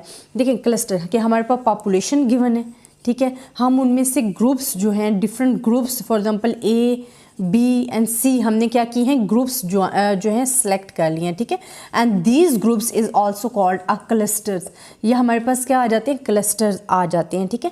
इन्हीं clusters में से हमने फिर अपने क्या लेने हैं सैम्पल्स लेने हैं जो कि भी हमारे पास हो गए यूनिट्स, आप कोई भी नाम दे दो SRP दे दो, ठीक है। ये हमने सैम्पल्स सेलेक्ट कर दिए, फिर इन पर हमने ऑब्जर्व करना है अपनी जो भी हमें इंफॉर्मेशन रिक्वायर्ड है हमने उन पर वर्कआउट करना है। तो ये हमारे पास जो क्लस्टर्स हैं अपनी पॉपुलेशन जो हमारे पास लार्ज पॉपुलेशन होती है उनमें से हमने मुख्तलिफ ग्रुप्स जो है सब उस ग्रुप्स में डिवाइड कर देना होता है। वो जो ग्रुप्स होते हैं उनको हम क्लस्टर्स बोलते हैं। उन क्लस्टर्स में से फिर हम अपने जो सैम्पल्स हैं सेलेक्ट करते हैं। तो ये हमारे पास आ जाता है क्लस्टर रैंडम सैम्पलिंग। आप क्लस्टर रैंडम सैम्पलिंग को क्या कह सकते हो कि in other words suppose that a population is first divided into m smaller groups equal or unequal in size called clusters such as the blocks of cities household classes। अच्छा student, अब आपके पास जो पॉपुलेशन है for example ये हमारे पास क्या आ गई है लार्ज पॉपुलेशन। अब आपने इनको मुख्तलिफ ग्रुप्स में डिवाइड कर देने हैं और वो ग्रुप्स इक्वल और अनइक्वल साइज़ में हो सकते हैं, ठीक है। फॉर एग्जांपल अगर आपके पास क्या कहते हो कि पॉपुलेशन है फिर आपने उसको डिवाइड कर दी है, आपके पास अगर लार्ज पॉपुलेशन है आपने उसको डिवाइड किया है जी पहले सिटीज़ में, ठीक है, डिफरेंट सिटीज़ में आपने उसको डिवाइड कर दिया। आफ्टर सिटी आपने उसको क्या किया है, फॉर एग्ज़ाम्पल यहाँ मैं ले लेती हूँ कराची, ये मेरे पास कराची आ गया है। यहाँ में कुछ कोई भी आप सिटी लिख लो ABC कोई भी सिटी है, ठीक है। अब ये हमारे पास फॉर एग्जांपल कराची को आपने मज़ीद आपने डिवाइड कर देना है इन दी हाउस होल्ड में या स्ट्रीट्स में, ठीक है। ये हमने डिफरेंट स्ट्रीट्स ले लिए, उन स्ट्रीट्स को हमने डिवाइड कर देना है हाउस होल्ड में, ठीक है, हाउस होल्ड। और उन हाउस होल्ड को भी आप अगर क्लासेस में मुख्तलिफ क्लासेस में डिवाइड करना चाहो तो ये आपके पास जो है क्लस्टर्स की एक एग्जाम्पल मैंने दिया तो ये आपके पास आ जाती है, ठीक है। कि ये हमारे पास जो लार्ज पॉपुलेशन है इनको हम डिफरेंट ग्रुप्स या सब ग्रुप्स या आप कह सकते हो उन ग्रुप्स को क्लस्टर्स में डिवाइड कर देते हैं, फिर उनके मुख्तलिफ सब सैम्पल्स लेते हैं। तो ये आपके पास जो इन्फॉर्मेशन है ना वो जल्दी आपको ईजिली रिक्वायर्ड हो जाती है। अब इसी तरह मैं आपको बताती हूँ कि हमारे पास क्या है कि a random sample consisting of a number of clusters say M is then selected from all these clusters where each chosen cluster is either subsamples of all subunits in the sample cluster। Same वही चीज़ बता रहे हैं कि आपने जब भी कोई sample select किया है अपने सब ग्रुप्स में से वो आपके पास क्लस्टर हो गया, वो आपके पास क्लस्टर सैम्पल आ गए। Cluster sampling require the this one. अच्छा ये तमाम चीज़ें वही आपको बताई गई हैं कि जी आपके पास पॉपुलेशन लार्ज थी, आपने उसको डिफरेंट ग्रुप्स में डिवाइड किया, वहाँ से आपने उन क्लस्टर्स कहते हो, फिर उनमें से सैम्पल जो आपने सेलेक्ट किए उनको आप क्या कहते हो क्लस्टर सैम्पल कहते हो, क्लस्टर सैम्पल। फिर उन सैम्पल को आप मज़ीद डिवाइड कर देते हो ग्रुप्स में तो वो आपके लिए इजी जो है इंफॉर्मेशन रिक्वायर्ड हो जाती है। अच्छा अब इसमें हमारे पास जो प्रोसीजर्स में मेन चीज़ एक आ जाती है, स्टेजेस आ जाती हैं। अगर हम कहते हैं the procedure is called the one stage cluster sampling when all the units which each of the samples selected cluster are included. अब ये जो हमारे पास पॉपुलेशन है इसमें हमने डिवाइड किया तो ये हमारे पास क्या होगी वन स्टेज होगी, ठीक है। उन ग्रुप्स को मज़ीद हमने यूनिट्स में सैम्पल सेलेक्ट किए तो वो हमारे पास क्या होगी सेकेंड स्टेज होगी। एंड इसी तरह अगर मुख्तलिफ सैम्पल्स हमने लिए हैं तो उसको आप कहते हो मल्टी स्टेज, ठीक है। कि हमारे पास मुख्तलिफ स्टेजेस में अगर सेकेंड आपने स्टेज लिया आपके पास सेकेंड आपने फिर सब क्लस्टर सैम्पल्स लिए हैं, फिर आपने अगर मुख्तलिफ बहुत सारे लिए हैं तो उसको आप कहते हो मल्टी स्टेज, ठीक है। तो ये आपके पास आ जाता है। अच्छा अब इसके एडवांटेजेस क्या है, मैं आपको एडवांटेजेस बताती हूँ क्लस्टर सैम्पलिंग के। एडवांटेजेस जो आपके पास आ जाते हैं स्टूडेंट, वो आपके पास होते हैं कि the advantage of cluster sampling is saving the cost and time. ये तो तमाम आप जितने भी पढ़ रहे हो ना प्रोबेबिलिटी रैंडम सैम्पल्स के, उन तमाम का यही है कि एक तो वो हमारा सेव टाइम करती है, सेव कॉस्ट करती है, क्योंकि सैम्पल का जो मेन पर्पज़ है और मेन एडवांटेज है वो होता ही यही है, ठीक है। फिर आपके पास क्या है, cost of sample selection and travel expenses of interviews are considerably low. इसमें हमारे पास क्या है कि जो हमारे पास कॉस्ट ऑफ इंटरव्यूज़ हैं, इंटरव्यूज़ वो हमारे पास क्या हो जाती है, लो हो जाती है, क्योंकि हम इसको मज़ीद सब जो अपने क्लस्टर्स जो हैं उनमें डिवाइड कर देते हैं, और उन क्लस्टर्स को भी मज़ीद अगर वो बड़े हैं आपको फिर भी डिफ़िकल्टी हो रही है, आप उसको मज़ीद क्लस्टर्स सैम्पल में डिवाइड कर सकते हो, और वो जो सैम्पल आप उसमें से सिलेक्ट करोगे उसको हम क्लस्टर सैम्पल कहते हैं। तो ये हमारे पास आ जाता है। फिर जो ट्रैवलिंग हमारे पास जो कॉस्ट आती है वो आपके पास क्या हो जाती है, कम हो जाती है, इसमें कम खर्च होती है, ठीक है, ये भी। फिर हमारे पास जो क्लस्टर सैम्पलिंग इज़ यूज्ड हमारे पास क्यों होती है, द सैम्पल हमें एक जब अवेलेबल कवरेज वो प्रोवाइड करती है, वेरिएशंस हमें प्रोवाइड करती हैं, तो ये तमाम चीज़ें जो आपके पास आ जाती हैं। बट एडवांटेज आपने इसके मेन माइंड में रखने हैं कि हमारे पास क्लस्टर सैम्पलिंग के एडवांटेजेस क्या हैं। अच्छा, ये तो हमारे पास 2 टर्म मोर आ गए हैं जिसमें हमने सिस्टमैटिक रैंडम सैम्पल को डिस्कस किया और क्लस्टर रैंडम सैम्पलिंग को डिस्कस किया, उनके एडवांटेजेस को, उनकी डेफिनेशंस को और उनके एग्जांपल्स भी हमने लिए हैं कि हमें पता होना चाहिए कि क्लस्टर सैम्पलिंग बेसिकली है क्या और हम उसको कैसे डिवाइड करके कैसे उसको कवर कर सकते हैं। अच्छा स्टूडेंट, ये तो आपके पास 2 मोर टॉपिक थे। अब हमारे पास जो रह गए हैं वो है multi stage sample, multi phase sample and sequential sample. इंशाल्लाह ये नेक्स्ट वीडियोज़ में हम डिस्कस करेंगे। आई होप आपको मेरा लेक्चर पसंद आया होगा, मुझे कमेंट्स में ज़रूर बताइएगा। तब तक के लिए अल्लाह। बिस्मिल्लाहिर्रहमानिर्रहीम। स्टूडेंट, अब प्रोबेबिलिटी एंड रैंडम सैम्पल की हम थर्ड काइंड पढ़ेंगे कि सिस्टमैटिक रैंडम सैम्पल हमारे पास क्या होता है। हमने पहले डिस्कस किए थे कि सिंपल रैंडम सैम्पल क्या है, फिर हमने पढ़ा था स्ट्रैटिफाइड रैंडम सैम्पल क्या है, एंड अब हम पढ़ेंगे systematic random sample. Systematic random sample में स्टूडेंट जैसे कि नाम से ही पता चल रहा है कि सिस्टमैटिक रैंडम सैम्पल, कि जो भी चीज़ हम सैम्पल सेलेक्ट करेंगे वो एज अ सिस्टम के तहत, उसको प्रॉपर सिस्टम के तहत आप सेलेक्ट करोगे, ठीक है। हम कहते हैं sample of size n is defined to be systematic random sample if it is obtained by choosing 1 unit at the random from the first k unit and after selecting every k unit after the n units in the population have been serially numbered from 1 to n arranged in the systematic fashion। अच्छा, इसमें हमारे पास क्या है student कि हम जो भी अपने सैम्पल पॉपुलेशन जो हमारे पास है उसमें से जो हम सैम्पल सेलेक्ट कर रहे हैं वो हमारे पास क्या है, अगर 1 to n ले रहे हैं 1 to n, तो वो एक सिस्टम के तहत हम सिस्टमैटिक मैनर्स में सेलेक्ट कर रहे हैं। हम क्या कर रहे हैं, सिस्टमैटिक मैनर्स में हम क्या कर रहे हैं, सेलेक्ट कर रहे हैं।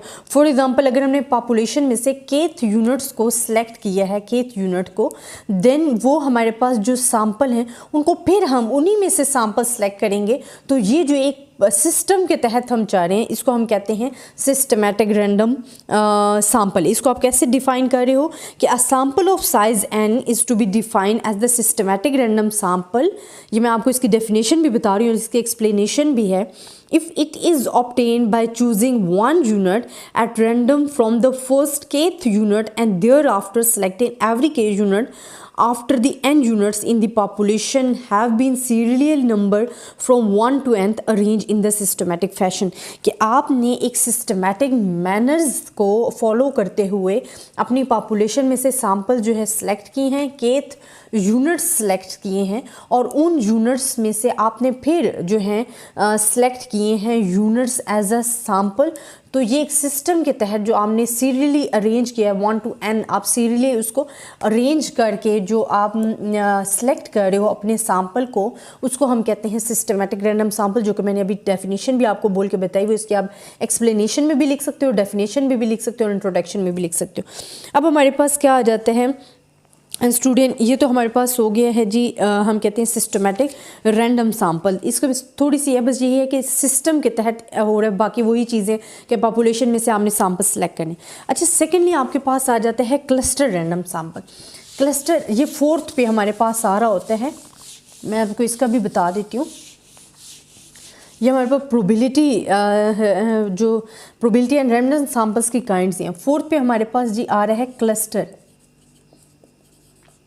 Cluster random sampling. अच्छा स्टूडेंट, क्लस्टर रैंडम सैम्पलिंग क्या है कि a random sample is said to be a cluster sample if it consist of first selecting at random groups of individual units called clusters into which population can be divided and then including in the sample either all the units from each unit of the chosen clusters or selecting the random sample of the unit which cluster comparison। अच्छा इसमें भी बड़ी ही same चीज़ आपको बताया। देखिए cluster कि हमारे पास population given है, ठीक है, हम उनमें से ग्रुप्स जो हैं different groups for example A B and C हमने क्या की हैं ग्रुप्स जो हैं सेलेक्ट कर लिए हैं, ठीक है, and these groups is also called a clusters. ये हमारे पास क्या आ जाते हैं क्लस्टर्स आ जाते हैं, ठीक है। इन्हीं क्लस्टर्स में से हमने फिर अपने क्या लेने हैं सैम्पल्स लेने हैं जो कि भी हमारे पास हो गए यूनिट्स, आप कोई भी नाम दे दो SRP दे दो, ठीक है।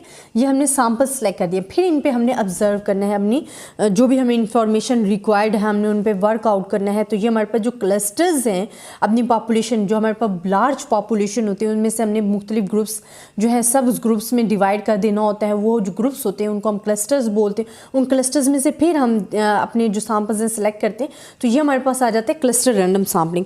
आप क्लस्टर रैंडम सैम्पलिंग को क्या कह सकते हो कि in other words suppose that a population is first divided into m smaller groups equal or unequal in size called clusters such as the blocks of cities household classes। अच्छा student, अब आपके पास जो पॉपुलेशन है for example ये हमारे पास क्या आ गया है लार्ज पॉपुलेशन। अब आपने इनको मुख्तलिफ ग्रुप्स में डिवाइड कर देने हैं और वो ग्रुप्स इक्वल और अनइक्वल साइज़ में हो सकते हैं, ठीक है। फॉर एग्जांपल अगर आपके पास क्या कहते हो कि पॉपुलेशन है फिर आपने उसको डिवाइड कर दी है, आपके पास अगर लार्ज पॉपुलेशन है आपने उसको डिवाइड किया है जी पहले सिटीज़ में, ठीक है, डिफरेंट सिटीज़ में आपने उसको डिवाइड कर दिया। आफ्टर सिटी आपने उसको क्या किया है, फॉर एग्ज़ाम्पल यहाँ मैं लिख लेती हूँ कराची, ये मेरे पास कराची आ गया है। यहाँ में कुछ कोई भी आप सिटी लिख लो ABC कोई भी सिटी है, ठीक है। अब ये हमारे पास फॉर एग्जांपल कराची को आपने मज़ीद आपने डिवाइड कर देना है इन दी हाउस होल्ड में या स्ट्रीट्स में, ठीक है। ये हमने डिफरेंट स्ट्रीट्स ले लिए, उन स्ट्रीट्स को हमने डिवाइड कर देना है हाउस होल्ड में, ठीक है, हाउस होल्ड। और उन हाउस होल्ड को भी आप अगर क्लासेस में मुख्तलिफ क्लासेस में डिवाइड करना चाहो तो ये आपके पास जो है क्लस्टर्स की एक एग्जाम्पल मैंने दिया तो ये आपके पास आ जाती है, ठीक है। कि ये हमारे पास जो लार्ज पॉपुलेशन है इनको हम डिफरेंट ग्रुप्स या सब ग्रुप्स या आप कह सकते हो उन ग्रुप्स को क्लस्टर्स में डिवाइड कर देते हैं, फिर उनके मुख्तलिफ सब सैम्पल्स लेते हैं। तो ये आपके पास जो इन्फॉर्मेशन है ना वो जल्दी आपको ईजिली रिक्वायर्ड हो जाती है। अब इसी तरह मैं आपको बताती हूँ कि हमारे पास क्या है कि a random sample consisting of a number of clusters say M is then selected from all these clusters where each chosen cluster is either subsamples of all subunits in the sample cluster। Same वही चीज़ बता रहे हैं कि आपने जब भी कोई sample select किया है अपने सब ग्रुप्स में से वो आपके पास क्लस्टर हो गया, वो आपके पास क्लस्टर सैम्पल आ गए। Cluster sampling require the this one. अच्छा ये तमाम चीज़ें वही आपको बताई गई हैं कि जी आपके पास पॉपुलेशन लार्ज थी, आपने उसको डिफरेंट ग्रुप्स में डिवाइड किया, वहाँ से आपने उन क्लस्टर्स कहते हो, फिर उनमें से सैम्पल जो आपने सेलेक्ट किए हैं उनको आप क्या कहते हो क्लस्टर सैम्पल कहते हो, क्लस्टर सैम्पल। फिर उन सैम्पल को आप मज़ीद डिवाइड कर देते हो ग्रुप्स में तो वो आपके लिए इजी जो है इंफॉर्मेशन रिक्वायर्ड हो जाती है। अच्छा अब इसमें हमारे पास जो प्रोसीजर्स में मेन चीज़ एक आ जाती है, स्टेजेस आ जाती हैं। अगर हम कहते हैं the procedure is called the one stage cluster sampling when all the units which each of the samples selected cluster are included. अब ये जो हमारे पास पॉपुलेशन है इसमें हमने डिवाइड किया तो ये हमारे पास क्या होगी वन स्टेज होगी, ठीक है। उन ग्रुप्स को मज़ीद हमने यूनिट्स में सैम्पल सेलेक्ट किए तो वो हमारे पास क्या होगी सेकेंड स्टेज होगी।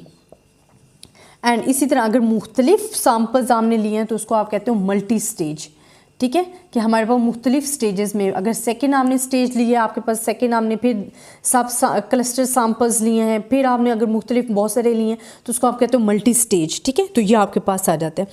अच्छा अब इसके एडवांटेजेस क्या है, मैं आपको एडवांटेजेस बताती हूँ क्लस्टर सैम्पलिंग के। एडवांटेजेस जो आपके पास आ जाते हैं स्टूडेंट, वो आपके पास होते हैं कि the advantage of cluster sampling is saving the cost and time. ये तो तमाम आप जितने भी पढ़ रहे हो ना प्रोबेबिलिटी रैंडम सैम्पल्स के, उन तमाम का यही है कि एक तो वो हमारा सेव टाइम करती है, सेव कॉस्ट करती है, क्योंकि सैम्पल का जो मेन पर्पज़ है और मेन एडवांटेज है वो होता ही यही है, ठीक है।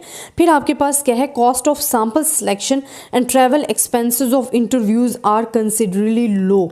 इसमें हमारे पास क्या है कि जो हमारे पास कॉस्ट ऑफ इंटरव्यूज़ हैं, इंटरव्यूज़ वो हमारे पास क्या हो जाती है, लो हो जाती है, क्योंकि हम इसको मज़ीद सब जो अपने क्लस्टर्स जो हैं उनमें डिवाइड कर देते हैं, और उन क्लस्टर्स को भी मज़ीद अगर वो बड़े हैं आपको फिर भी डिफ़िकल्टी हो रही है, आप उसको मज़ीद क्लस्टर्स सैम्पल में डिवाइड कर सकते हो, और वो जो सैम्पल आप उसमें से सिलेक्ट करोगे उसको हम क्लस्टर सैम्पल कहते हैं।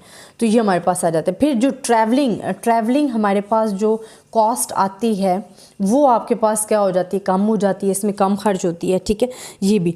फिर हमारे पास जो क्लस्टर सैम्पलिंग इज़ यूज्ड हमारे पास क्यों होती है, द सैम्पल हमें एक जब अवेलेबल कवरेज वो प्रोवाइड करती है, वेरिएशंस हमें प्रोवाइड करती हैं, तो ये तमाम चीज़ें जो आपके पास आ जाती हैं। बट एडवांटेज आपने इसके मेन माइंड में रखने हैं कि हमारे पास क्लस्टर सैम्पलिंग के एडवांटेजेस क्या हैं।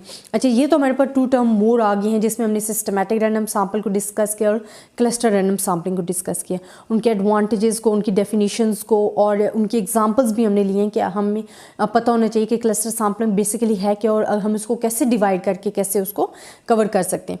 अच्छा स्टूडेंट, ये तो आपके पास 2 मोर टॉपिक थे। अब हमारे पास जो रह गए हैं वो है multi stage sample, multi phase sample and sequential sample. इंशाल्लाह ये नेक्स्ट वीडियोज़ में हम डिस्कस करेंगे। आई होप आपको मेरा लेक्चर पसंद आया होगा, मुझे कमेंट्स में ज़रूर बताइएगा। तब तक के लिए अल्लाह। बिस्मिल्लाहिर्रहमानिर्रहीम। स्टूडेंट, अब प्रोबेबिलिटी एंड रैंडम सैम्पल की हम थर्ड काइंड पढ़ेंगे कि सिस्टमैटिक रैंडम सैम्पल हमारे पास क्या होता है। हमने पहले डिस्कस किए थे कि सिंपल रैंडम सैम्पल क्या है, फिर हमने पढ़ा था स्ट्रैटिफाइड रैंडम सैम्पल क्या है, एंड अब हम पढ़ेंगे systematic random sample. Systematic random sample में स्टूडेंट जैसे कि नाम से ही पता चल रहा है कि सिस्टमैटिक रैंडम सैम्पल, कि जो भी चीज़ हम सैम्पल सेलेक्ट करेंगे वो एज अ सिस्टम के तहत, उसको प्रॉपर सिस्टम के तहत आप सेलेक्ट करोगे, ठीक है। हम कहते हैं sample of size n is defined to be systematic random sample if it is obtained by choosing 1 unit at the random from the first k unit and after selecting every k unit after the n units in the population have been serially numbered from 1 to n arranged in the systematic fashion। अच्छा, इसमें हमारे पास क्या है student कि हम जो भी अपने सैम्पल पॉपुलेशन जो हमारे पास है उसमें से जो हम सैम्पल सेलेक्ट कर रहे हैं वो हमारे पास क्या है, अगर 1 to n ले रहे हैं, 1 to n, तो वो एक सिस्टम के तहत हम सिस्टमैटिक मैनर्स में सेलेक्ट कर रहे हैं। हम क्या कर रहे हैं, सिस्टमैटिक मैनर्स में हम क्या कर रहे हैं, सेलेक्ट कर रहे हैं। फॉर एग्जांपल, अगर हमने पॉपुलेशन में से केथ यूनिट्स को सिलेक्ट किया है, केथ यूनिट को, देन वो हमारे पास जो सैम्पल हैं उनको फिर हम उन्हीं में से सैम्पल सेलेक्ट करेंगे। तो ये जो एक सिस्टम के तहत हम चाह रहे हैं, इसको हम कहते हैं सिस्टमैटिक रैंडम सैम्पल। इसको आप कैसे डिफाइन कर रहे हो कि a sample of size n is to be defined as the systematic random sample. ये मैं आपको इसकी डेफिनेशन भी बता रही हूँ और इसकी एक्सप्लेनेशन भी है। If it is obtained by choosing 1 unit at random from the first kth unit and thereafter selecting every k unit after the n units in the population have been serially numbered from 1 to nth arranged in the systematic fashion। कि आपने एक systematic manners को follow करते हुए अपनी population में से sample जो है सेलेक्ट किए हैं, केथ यूनिट्स सेलेक्ट किए हैं, और उन यूनिट्स में से आपने फिर जो हैं सेलेक्ट किए हैं यूनिट्स एज अ सैम्पल। तो ये एक सिस्टम के तहत जो आपने सीरियली अरेंज किया है 1 to n, आप सीरियली उसको अरेंज करके जो आप सेलेक्ट कर रहे हो अपने सैम्पल को, उसको हम कहते हैं सिस्टमैटिक रैंडम सैम्पल। जो कि मैंने अभी डेफिनेशन भी आपको बोल के बताई हुई, इसकी आप एक्सप्लेनेशन में भी लिख सकते हो, डेफिनेशन में भी लिख सकते हो और इंट्रोडक्शन में भी लिख सकते हो। अब हमारे पास क्या आ जाता है स्टूडेंट, ये तो हमारे पास हो गया है जी, हम कहते हैं सिस्टमैटिक रैंडम सैम्पल। इसको थोड़ी सी है बस, यही है कि सिस्टम के तहत हो रहा है, बाकी वही चीज़ें कि पॉपुलेशन में से आपने सैम्पल सेलेक्ट करने। अच्छा, सेकेंडली आपके पास आ जाता है क्लस्टर रैंडम सैम्पल। क्लस्टर ये 4th पे हमारे पास आ रहा होता है, मैं आपको इसका भी बता देती हूँ। ये हमारे पास प्रोबेबिलिटी जो प्रोबेबिलिटी एंड रैंडम सैंपल्स की काइंड्स हैं। फोर्थ पे हमारे पास जी आ रहा है क्लस्टर रैंडम सैम्पलिंग। अच्छा स्टूडेंट, क्लस्टर रैंडम सैम्पलिंग क्या है कि a random sample is said to be a cluster sample if it consist of first selecting at random groups of individual units called clusters into which population can be divided and then including in the sample either all the units from each unit of the chosen clusters or selecting the random sample of the unit which cluster comparison। अच्छा इसमें भी बड़ी ही same चीज़ आपको बताया। देखिए cluster कि हमारे पास population given है, ठीक है, हम उनमें से ग्रुप्स जो हैं different groups for example A B and C हमने क्या की हैं ग्रुप्स जो हैं सेलेक्ट कर लिए हैं, ठीक है, and these groups is also called a clusters. ये हमारे पास क्या आ जाते हैं क्लस्टर्स आ जाते हैं, ठीक है। इन्हीं क्लस्टर्स में से हमने फिर अपने क्या लेने हैं सैम्पल्स लेने हैं जो कि भी हमारे पास हो गए यूनिट्स, आप कोई भी नाम दे दो SRP दे दो, ठीक है। ये हमने सैम्पल्स सेलेक्ट कर दिए, फिर इन पे हमने ऑब्जर्व करना है अपनी जो भी हमें इंफॉर्मेशन रिक्वायर्ड है हमने उन पे वर्कआउट करना है। तो ये हमारे पास जो क्लस्टर्स हैं अपनी पॉपुलेशन जो हमारे पास लार्ज पॉपुलेशन होती है उनमें से हमने मुख्तलिफ ग्रुप्स जो है सब उस ग्रुप्स में डिवाइड कर देना होता है। वो जो ग्रुप्स होते हैं उनको हम क्लस्टर्स बोलते हैं। उन क्लस्टर्स में से फिर हम अपने जो सैम्पल्स हैं सेलेक्ट करते हैं। तो ये हमारे पास आ जाता है क्लस्टर रैंडम सैम्पलिंग। आप क्लस्टर रैंडम सैम्पलिंग को क्या कह सकते हो कि in other words suppose that a population is first divided into m smaller groups equal or unequal in size called clusters such as the blocks of cities household classes। अच्छा student, अब आपके पास जो पॉपुलेशन है for example ये हमारे पास क्या आ गई है लार्ज पॉपुलेशन। अब आपने इनको मुख्तलिफ ग्रुप्स में डिवाइड कर देना है और वो ग्रुप्स इक्वल और अनइक्वल साइज़ में हो सकते हैं, ठीक है। फॉर एग्जांपल अगर आपके पास क्या कहते हो कि पॉपुलेशन है फिर आपने उसको डिवाइड कर दी है, आपके पास अगर लार्ज पॉपुलेशन है आपने उसको डिवाइड किया है जी पहले सिटीज़ में, ठीक है, डिफरेंट सिटीज़ में आपने उसको डिवाइड कर दिया। आफ्टर सिटी आपने उसको क्या किया है, फॉर एग्जांपल यहाँ मैं लिख लेती हूँ कराची, ये मेरे पास कराची आ गया है। यहाँ में कुछ कोई भी आप सिटी लिख लो A B C कोई भी सिटी है, ठीक है। अब ये हमारे पास फॉर एग्जांपल कराची को आपने मज़ीद आपने डिवाइड कर देना है इन दी हाउस होल्ड में या स्ट्रीट्स में, ठीक है। ये हमने डिफरेंट स्ट्रीट्स ले लिए, उन स्ट्रीट्स को हमने डिवाइड कर देना है हाउस होल्ड में, ठीक है, हाउस होल्ड। और उन हाउस होल्ड को भी आप अगर क्लासेस में मुख्तलिफ क्लासेस में डिवाइड करना चाहो तो ये आपके पास जो है क्लस्टर्स की एक एग्जाम्पल मैंने दिया तो ये आपके पास आ जाती है, ठीक है। कि ये हमारे पास जो लार्ज पॉपुलेशन है इनको हम डिफरेंट ग्रुप्स या सब ग्रुप्स या आप कह सकते हो उन ग्रुप्स को क्लस्टर्स में डिवाइड कर देते हैं, फिर उनके मुख्तलिफ सब सैम्पल्स लेते हैं। तो ये आपके पास जो इन्फॉर्मेशन है ना वो जल्दी आपको ईजिली रिक्वायर्ड हो जाती है। अब इसी तरह मैं आपको बताती हूँ कि हमारे पास क्या है कि a random sample consisting of a number of clusters say M is then selected from all these clusters where each chosen cluster is either subsamples of all subunits in the sample cluster। Same वही चीज़ बता रहे हैं कि आपने जब भी कोई sample select किया है अपने सब ग्रुप्स में से वो आपके पास क्लस्टर हो गया, वो आपके पास क्लस्टर सैम्पल आ गए। Cluster sampling require the this one. अच्छा ये तमाम चीज़ें वही आपको बताई गई हैं कि जी आपके पास पॉपुलेशन लार्ज थी, आपने उसको डिफरेंट ग्रुप्स में डिवाइड किया, वहाँ से आपने उन क्लस्टर्स कहते हो, फिर उनमें से सैम्पल जो आपने सेलेक्ट किए उनको आप क्या कहते हो क्लस्टर सैम्पल कहते हो, क्लस्टर सैम्पल। फिर उन सैम्पल को आप मज़ीद डिवाइड कर देते हो ग्रुप्स में तो वो आपके लिए इजी जो है इंफॉर्मेशन रिक्वायर्ड हो जाती है। अच्छा अब इसमें हमारे पास जो प्रोसीजर्स में मेन चीज़ एक आ जाती है स्टेजेस आ जाती हैं। अगर हम कहते हैं the procedure is called the one stage cluster sampling when all the units which each of the samples selected cluster are included. अब ये जो हमारे पास पॉपुलेशन है इसमें हमने डिवाइड किया तो ये हमारे पास क्या होगी वन स्टेज होगी, ठीक है।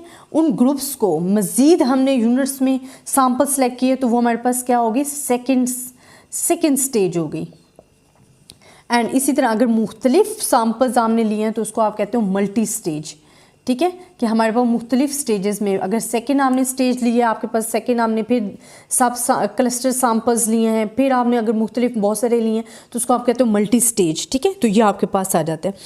अच्छा अब इसके एडवांटेजेस क्या है, मैं आपको एडवांटेजेस बताती हूँ क्लस्टर सैम्पलिंग के। एडवांटेजेस जो आपके पास आ जाते हैं स्टूडेंट, वो आपके पास होते हैं कि the advantage of cluster sampling is saving the cost and time. ये तो तमाम आप जितने भी पढ़ रहे हो ना प्रोबेबिलिटी रैंडम सैम्पल्स के, उन तमाम का यही है कि एक तो वो हमारा सेव टाइम करती है, सेव कॉस्ट करती है, क्योंकि सैम्पल का जो मेन पर्पज़ है और मेन एडवांटेज है वो होता ही यही है, ठीक है।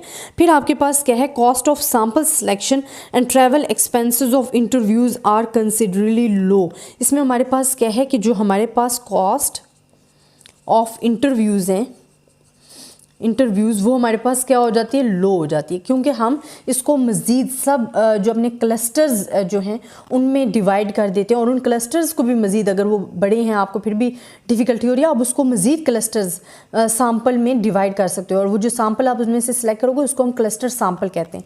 तो ये हमारे पास आ जाता है। फिर जो ट्रैवलिंग हमारे पास जो कॉस्ट आती है वो आपके पास क्या हो जाती है, कम हो जाती है, इसमें कम खर्च होती है, ठीक है, ये भी। फिर हमारे पास जो क्लस्टर सैम्पलिंग इज़ यूज्ड हमारे पास क्यों होती है, द सैम्पल हमें एक जब अवेलेबल कवरेज वो प्रोवाइड करती है, वेरिएशंस हमें प्रोवाइड करती हैं, तो ये तमाम चीज़ें जो आपके पास आ जाती हैं। बट एडवांटेज आपने इसके मेन माइंड में रखने हैं कि हमारे पास क्लस्टर सैम्पलिंग के एडवांटेजेस क्या हैं। अच्छा, ये तो हमारे पास 2 टर्म मोर आ गए हैं जिसमें हमने सिस्टमैटिक रैंडम सैम्पल को डिस्कस किया और क्लस्टर रैंडम सैम्पलिंग को डिस्कस किया, उनके एडवांटेजेस को, उनकी डेफिनेशंस को, और उनके एग्जांपल्स भी हमने लिए हैं कि हमें पता होना चाहिए कि क्लस्टर सैम्पलिंग बेसिकली है क्या और हम इसको कैसे डिवाइड करके कैसे उसको कवर कर सकते हैं। अच्छा स्टूडेंट, ये तो आपके पास 2 मोर टॉपिक थे। अब हमारे पास जो रह गए हैं वो है multi stage sample, multi phase sample and sequential sample. इंशाल्लाह ये नेक्स्ट वीडियोज़ में हम डिस्कस करेंगे। आई होप आपको मेरा लेक्चर पसंद आया होगा, मुझे कमेंट्स में ज़रूर बताइएगा। तब तक के लिए अल्लाह। बिस्मिल्लाहिर्रहमानिर्रहीम। स्टूडेंट, हमने प्रोबेबिलिटी रैंडम सैम्पल जो हैं वो तमाम के तमाम डिस्कस कर लिए थे। अब जो हम डिस्कस करेंगे वो हमारे पास है non probability sampling. Non probability sampling क्या होती है, जिसमें हम कहते हैं कि हमारी पर्सनल जजमेंट इंक्लूड होती है, ठीक है। वो हमारे पास जो ईच यूनिट ऑफ पॉपुलेशन होता है, हम वैसे तो कहते हैं ना प्रोबेबिलिटी रैंडम सैम्पल में कि when each and every unit has its own probability is known as probability random sample. But non probability sampling में आपका जो ईच यूनिट होता है उसकी कोई स्पेसिफिक प्रोबेबिलिटी नहीं होती है, बट हम क्या करते हैं कि नॉन प्रोबेबिलिटी सैम्पलिंग में हमारी अपनी पर्सनल जजमेंट होती है। अच्छा, अब फर्स्ट मैं डिस्कस करती हूँ पर्पोजिव सैम्पलिंग। पर्पोजिव सैम्पलिंग में हमारे पास क्या आ जाता है, a purposive sample is a non random sample in which selection of sampling units is based on the person expertise about the population. Purposive sampling अगर हमारे पास आ रही है, पर्पोजिव सैम्पलिंग। अच्छा, पर्पोजिव सैम्पलिंग में स्टूडेंट हम क्या कह रहे हैं कि जो हमारे पास पर्सन जो है, पर्सनल एक्सपर्टाइज, जो एक्सपर्ट्स पर्सन होते हैं वो हमारी पॉपुलेशन में से अपनी पर्सनल जजमेंट देते हुए क्या करते हैं, हमारा जो पॉपुलेशन होती है उनमें से सैम्पल जो है वो सेलेक्ट करते हैं, ठीक है। तो वो हमारे पास क्या आ जाती है, पर्पोजिव सैम्पलिंग। कि a purposive sample is a non random sample in which selection of sampling units is based on the person expertise about the population. A purposive sampling is liable to the biased to be introduced by deliberate subjective choice of the person who selects the samples। ये हमारे पास क्या है कि it's a better for the deliberate subjective choice of the person. तो हमारे पास हम कहते हैं कि अगर हमने सब्जेक्टिव देखने हैं, हमारे पास कोई ऑब्जेक्टिव नहीं, मतलब प्रोबेबिलिटी नहीं गिनी होती, बट सब्जेक्टली ये हमारे पास क्या होता है कि बेस्ट है अगर हम जो हमारे पर पर्सनल जजमेंट करने वाला है वो बंदा एक्सपर्टाइज है, एक्सपर्ट है इस चीज़ में, तो वो अच्छे तरीके से इसको कर सकता है जजमेंट। अच्छा, ये लार्ज पॉपुलेशन के लिए पर्पोजिव सैम्पलिंग नहीं होती, बल्कि ये हमारे पास क्या होती है, फिनाइट पॉपुलेशन के लिए जो है हमारे पास आ जाती है पर्पोजिव सैम्पलिंग जो है हमारे पास आ जाती है। देन हम कहते हैं कि पर्पोजिव सैम्पलिंग की मैं एक एग्जांपल देती हूँ कि इसमें हमारे पास इस तरह ड्रॉबैक्स भी आ जाते हैं। For example we have the truck, ठीक है, हमारे पास ये एक ट्रक है जिसमें हमारे पास बहुत ज़्यादा आप कह सकते हो कि कोई भी फ्रूट, मैंगोज़ हैं, ठीक है, हमारे पास इसमें ये क्या है, this is shows mangoes, mango हैं। और आप क्या कहते हो कि इस ट्रक, ये जो हमने ट्रक लिया हुआ है जिसमें हमारे पास बहुत सारे मैंगोज़ हैं, तो पर्पोजिव सैम्पलिंग में क्या होता है कि जो पर्सन बिस्मिल्लाहिर्रहमानिर्रहीम। स्टूडेंट, हमने प्रोबेबिलिटी रैंडम सैंपल जो है वो तमाम के तमाम डिस्कस कर लिए थे। अब जो हम डिस्कस करेंगे वो हमारे पास है non probability sampling. Non probability sampling क्या होती है? जिसमें हम कहते हैं कि हमारी पर्सनल जजमेंट इंक्लूड होती है। ठीक है, वो हमारे पास जो ईच यूनिट ऑफ पॉपुलेशन होता है, हम वैसे तो कहते हैं ना प्रोबेबिलिटी रैंडम सैंपल में कि when each and every unit has its own probability is known as probability random sample. But non probability sampling में आपका जो ईच यूनिट होता है उसकी कोई स्पेसिफिक प्रोबेबिलिटी नहीं होती है। बट हम क्या करते हैं कि नॉन प्रोबेबिलिटी सैम्पलिंग में हमारी अपनी पर्सनल जजमेंट होती है। अच्छा, अब फर्स्ट मैं डिस्कस करती हूँ पर्पोजिव सैम्पलिंग। पर्पोजिव सैम्पलिंग में हमारे पास क्या आ जाता है? A purposive sample is a non random sample in which selection of sampling units is based on the person expertise about the population. Purposive sampling अगर हमारे पास आ रही है, पर्पोजिव सैम्पलिंग, अच्छा पर्पोजिव सैम्पलिंग में स्टूडेंट हम क्या कह रहे हैं कि जो हमारे पास पर्सन जो है पर्सनल एक्सपर्टाइज, जो एक्सपर्ट्स पर्सन होते हैं वो हमारी पॉपुलेशन में से अपनी पर्सनल जजमेंट देते हुए क्या करते हैं, हमारा जो पॉपुलेशन होती है उनमें से सैंपल जो है वो सेलेक्ट करते हैं। ठीक है, तो वो हमारे पास क्या आ जाती है? Purposive sampling. कि a purposive sample is a non random sample in which selection of sampling units is based on the person expertise about the population. A purposive sampling is liable to the biased to be introduced by deliberate subjective choice of the person who selects the samples। ये हमारे पास क्या है कि it's a better for the deliberate subjective choice of the person। तो हमारे पास हम कहते हैं कि अगर हमने सब्जेक्टिव देखने हैं, हमारे पास कोई ऑब्जेक्टिव नहीं, मतलब प्रोबेबिलिटी नहीं गिनी होती, बट सब्जेक्टली ये हमारे पास क्या होता है कि बेस्ट है अगर हम जो हमारे पास पर्सनल जजमेंट करने वाला है वो बंदा एक्सपर्टाइज है, एक्सपर्ट है इस चीज़ में, तो वो अच्छे तरीके से इसको कर सकता है जजमेंट। अच्छा, ये लार्ज पॉपुलेशन के लिए पर्पोजिव सैम्पलिंग नहीं होती, बल्कि ये हमारे पास क्या होती है? फिनाइट पॉपुलेशन के लिए जो है हमारे पास आ जाती है पर्पोजिव सैम्पलिंग जो है हमारे पास आ जाती है। देन हम कहते हैं कि पर्पोजिव सैम्पलिंग की मैं एक एग्जांपल देती हूँ कि इसमें हमारे पास इस तरह ड्रॉबैक्स भी आ जाते हैं। For example we have the truck. ठीक है, हमारे पास ये एक ट्रक है जिसमें हमारे पास बहुत ज़्यादा आप कह सकते हो कि कोई भी फ्रूट, मैंगोज़ हैं। ठीक है, हमारे पास इसमें ये क्या है? This is shows mangoes, mango हैं। और आप क्या कहते हो कि इस ट्रक, ये जो हमने ट्रक लिया हुआ है जिसमें हमारे पास बहुत सारे मैंगोज़ हैं, तो पर्पोजिव सैम्पलिंग में क्या होता है कि जो बिस्मिल्लाहिर्रहमानिर्रहीम। स्टूडेंट, अब प्रोबेबिलिटी एंड रैंडम सैंपल की हम थर्ड काइंड पढ़ेंगे कि सिस्टमैटिक रैंडम सैंपल हमारे पास क्या होता है।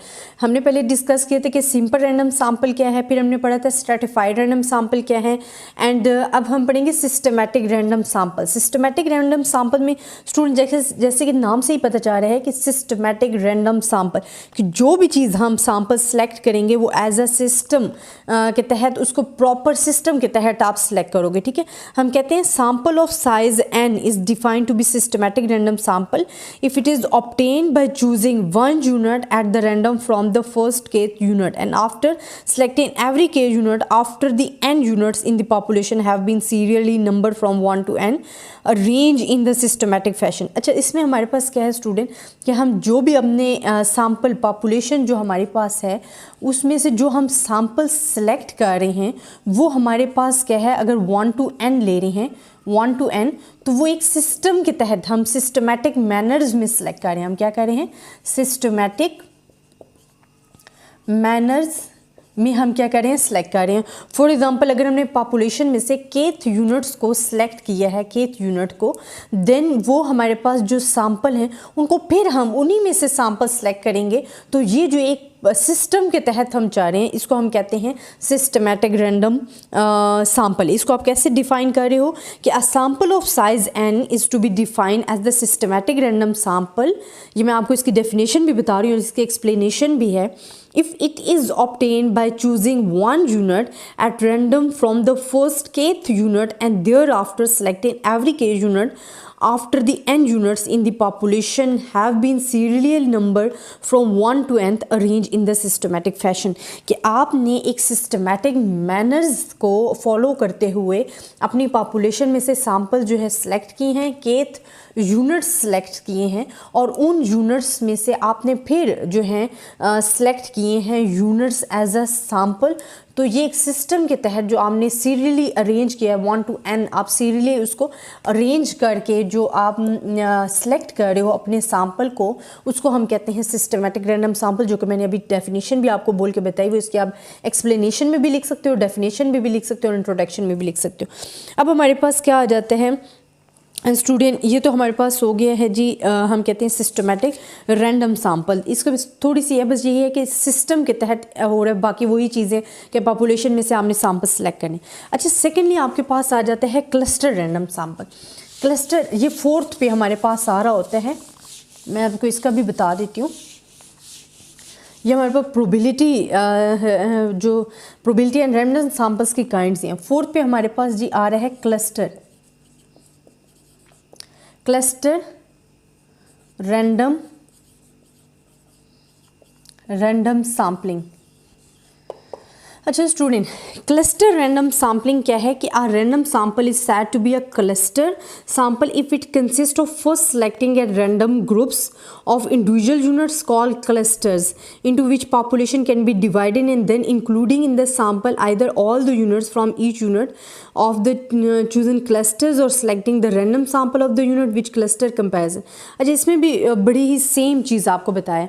देखिए क्लस्टर कि हमारे पास पॉपुलेशन गिवन है, ठीक है, हम उनमें से ग्रुप्स जो हैं different groups, for example A B and C हमने क्या की हैं ग्रुप्स जो हैं सेलेक्ट कर लिए हैं, ठीक है, and these groups is also called a clusters.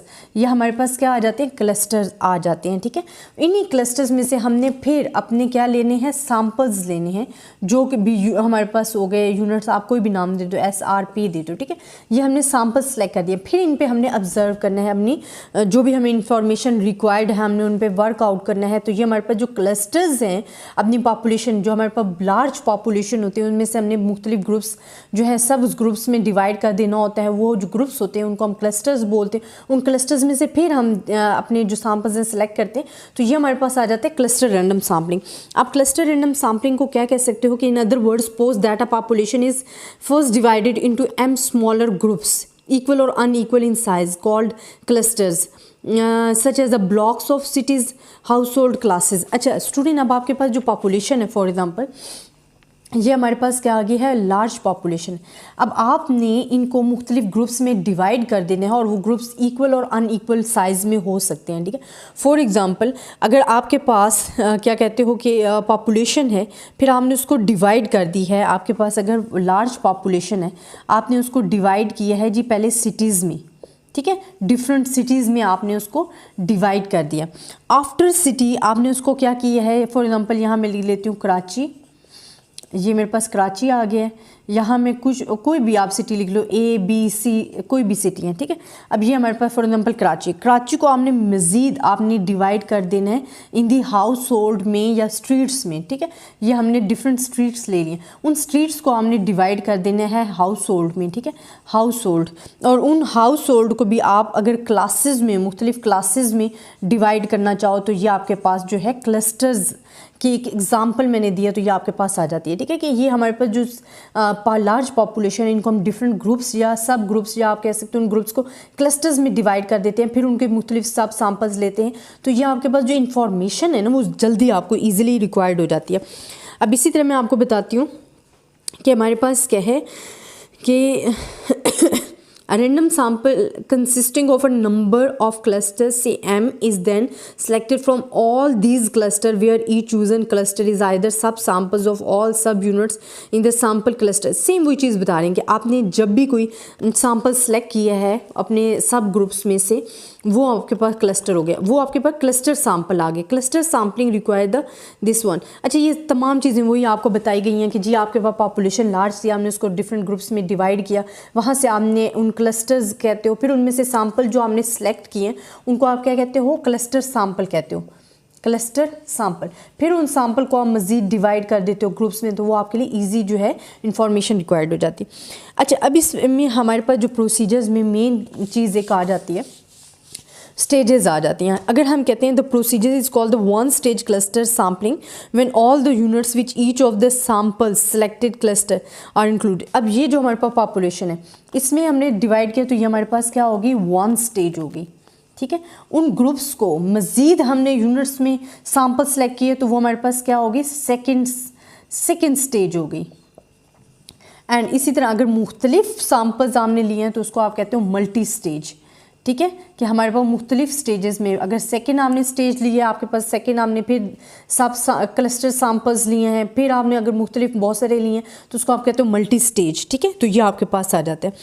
अच्छा, अब इसके एडवांटेजेस क्या है, मैं आपको एडवांटेजेस बताती हूँ क्लस्टर सैम्पलिंग के। एडवांटेजेस जो आपके पास आ जाते हैं स्टूडेंट, वो आपके पास होते हैं कि the advantage of cluster sampling is saving the cost and time. ये तो तमाम आप जितने भी पढ़ रहे हो ना प्रोबेबिलिटी रैंडम सैम्पल्स के, उन तमाम का यही है कि एक तो वो हमारा सेव टाइम करती है, सेव कॉस्ट करती है, क्योंकि सैम्पल का जो मेन पर्पज़ है और मेन एडवांटेज है वो होता ही यही है। ठीक है, फिर आपके पास क्या है, cost of sample selection and travel expenses of interviews are considerably low. इसमें हमारे पास क्या है कि जो हमारे पास कॉस्ट ऑफ इंटरव्यूज़ हैं, इंटरव्यूज़ वो हमारे पास क्या हो जाती है, लो हो जाती है, क्योंकि हम इसको मज़ीद सब जो अपने क्लस्टर्स जो हैं उनमें डिवाइड कर देते हैं, और उन क्लस्टर्स को भी मज़ीद अगर वो बड़े हैं आपको फिर भी डिफ़िकल्टी हो रही है, आप उसको मज़ीद क्लस्टर्स सैम्पल में डिवाइड कर सकते हो, और वो जो सैम्पल आप उसमें से सिलेक्ट करोगे उसको हम क्लस्टर सैम्पल कहते हैं। तो ये हमारे पास आ जाता है। फिर जो ट्रैवलिंग हमारे पास जो कॉस्ट आती है वो आपके पास क्या हो जाती है, कम हो जाती है, इसमें कम खर्च होती है। ठीक है, ये भी। फिर हमारे पास जो क्लस्टर सैम्पलिंग इज़ यूज्ड हमारे पास क्यों होती है, द सैम्पल हमें एक जब अवेलेबल कवरेज वो प्रोवाइड करती है, वेरिएशंस हमें प्रोवाइड करती हैं, तो ये तमाम चीज़ें जो आपके पास आ जाती हैं। बट एडवांटेज आपने इसके मेन माइंड में रखने हैं कि हमारे पास क्लस्टर सैम्पलिंग के एडवांटेजेस क्या हैं। अच्छा, ये तो हमारे पास 2 टर्म मोर आ गए हैं जिसमें हमने सिस्टमैटिक रैंडम सैम्पल को डिस्कस किया और क्लस्टर रैंडम सैम्पलिंग को डिस्कस किया, उनके एडवांटेजेस को, उनकी डेफिनेशंस को, और उनके एग्जांपल्स भी हमने लिए हैं कि हमें पता होना चाहिए कि क्लस्टर सैम्पलिंग बेसिकली है क्या और हम इसको कैसे डिवाइड करके कैसे उसको कवर कर सकते हैं। अच्छा स्टूडेंट, ये तो आपके पास 2 मोर टॉपिक थे। अब हमारे पास जो रह गए हैं वो है multi stage sample, multi phase sample and sequential sample. इंशाल्लाह ये नेक्स्ट वीडियोज़ में हम डिस्कस करेंगे। आई होप आपको मेरा लेक्चर पसंद आया होगा, मुझे कमेंट्स में ज़रूर बताइएगा। तब तक के लिए अल्लाह।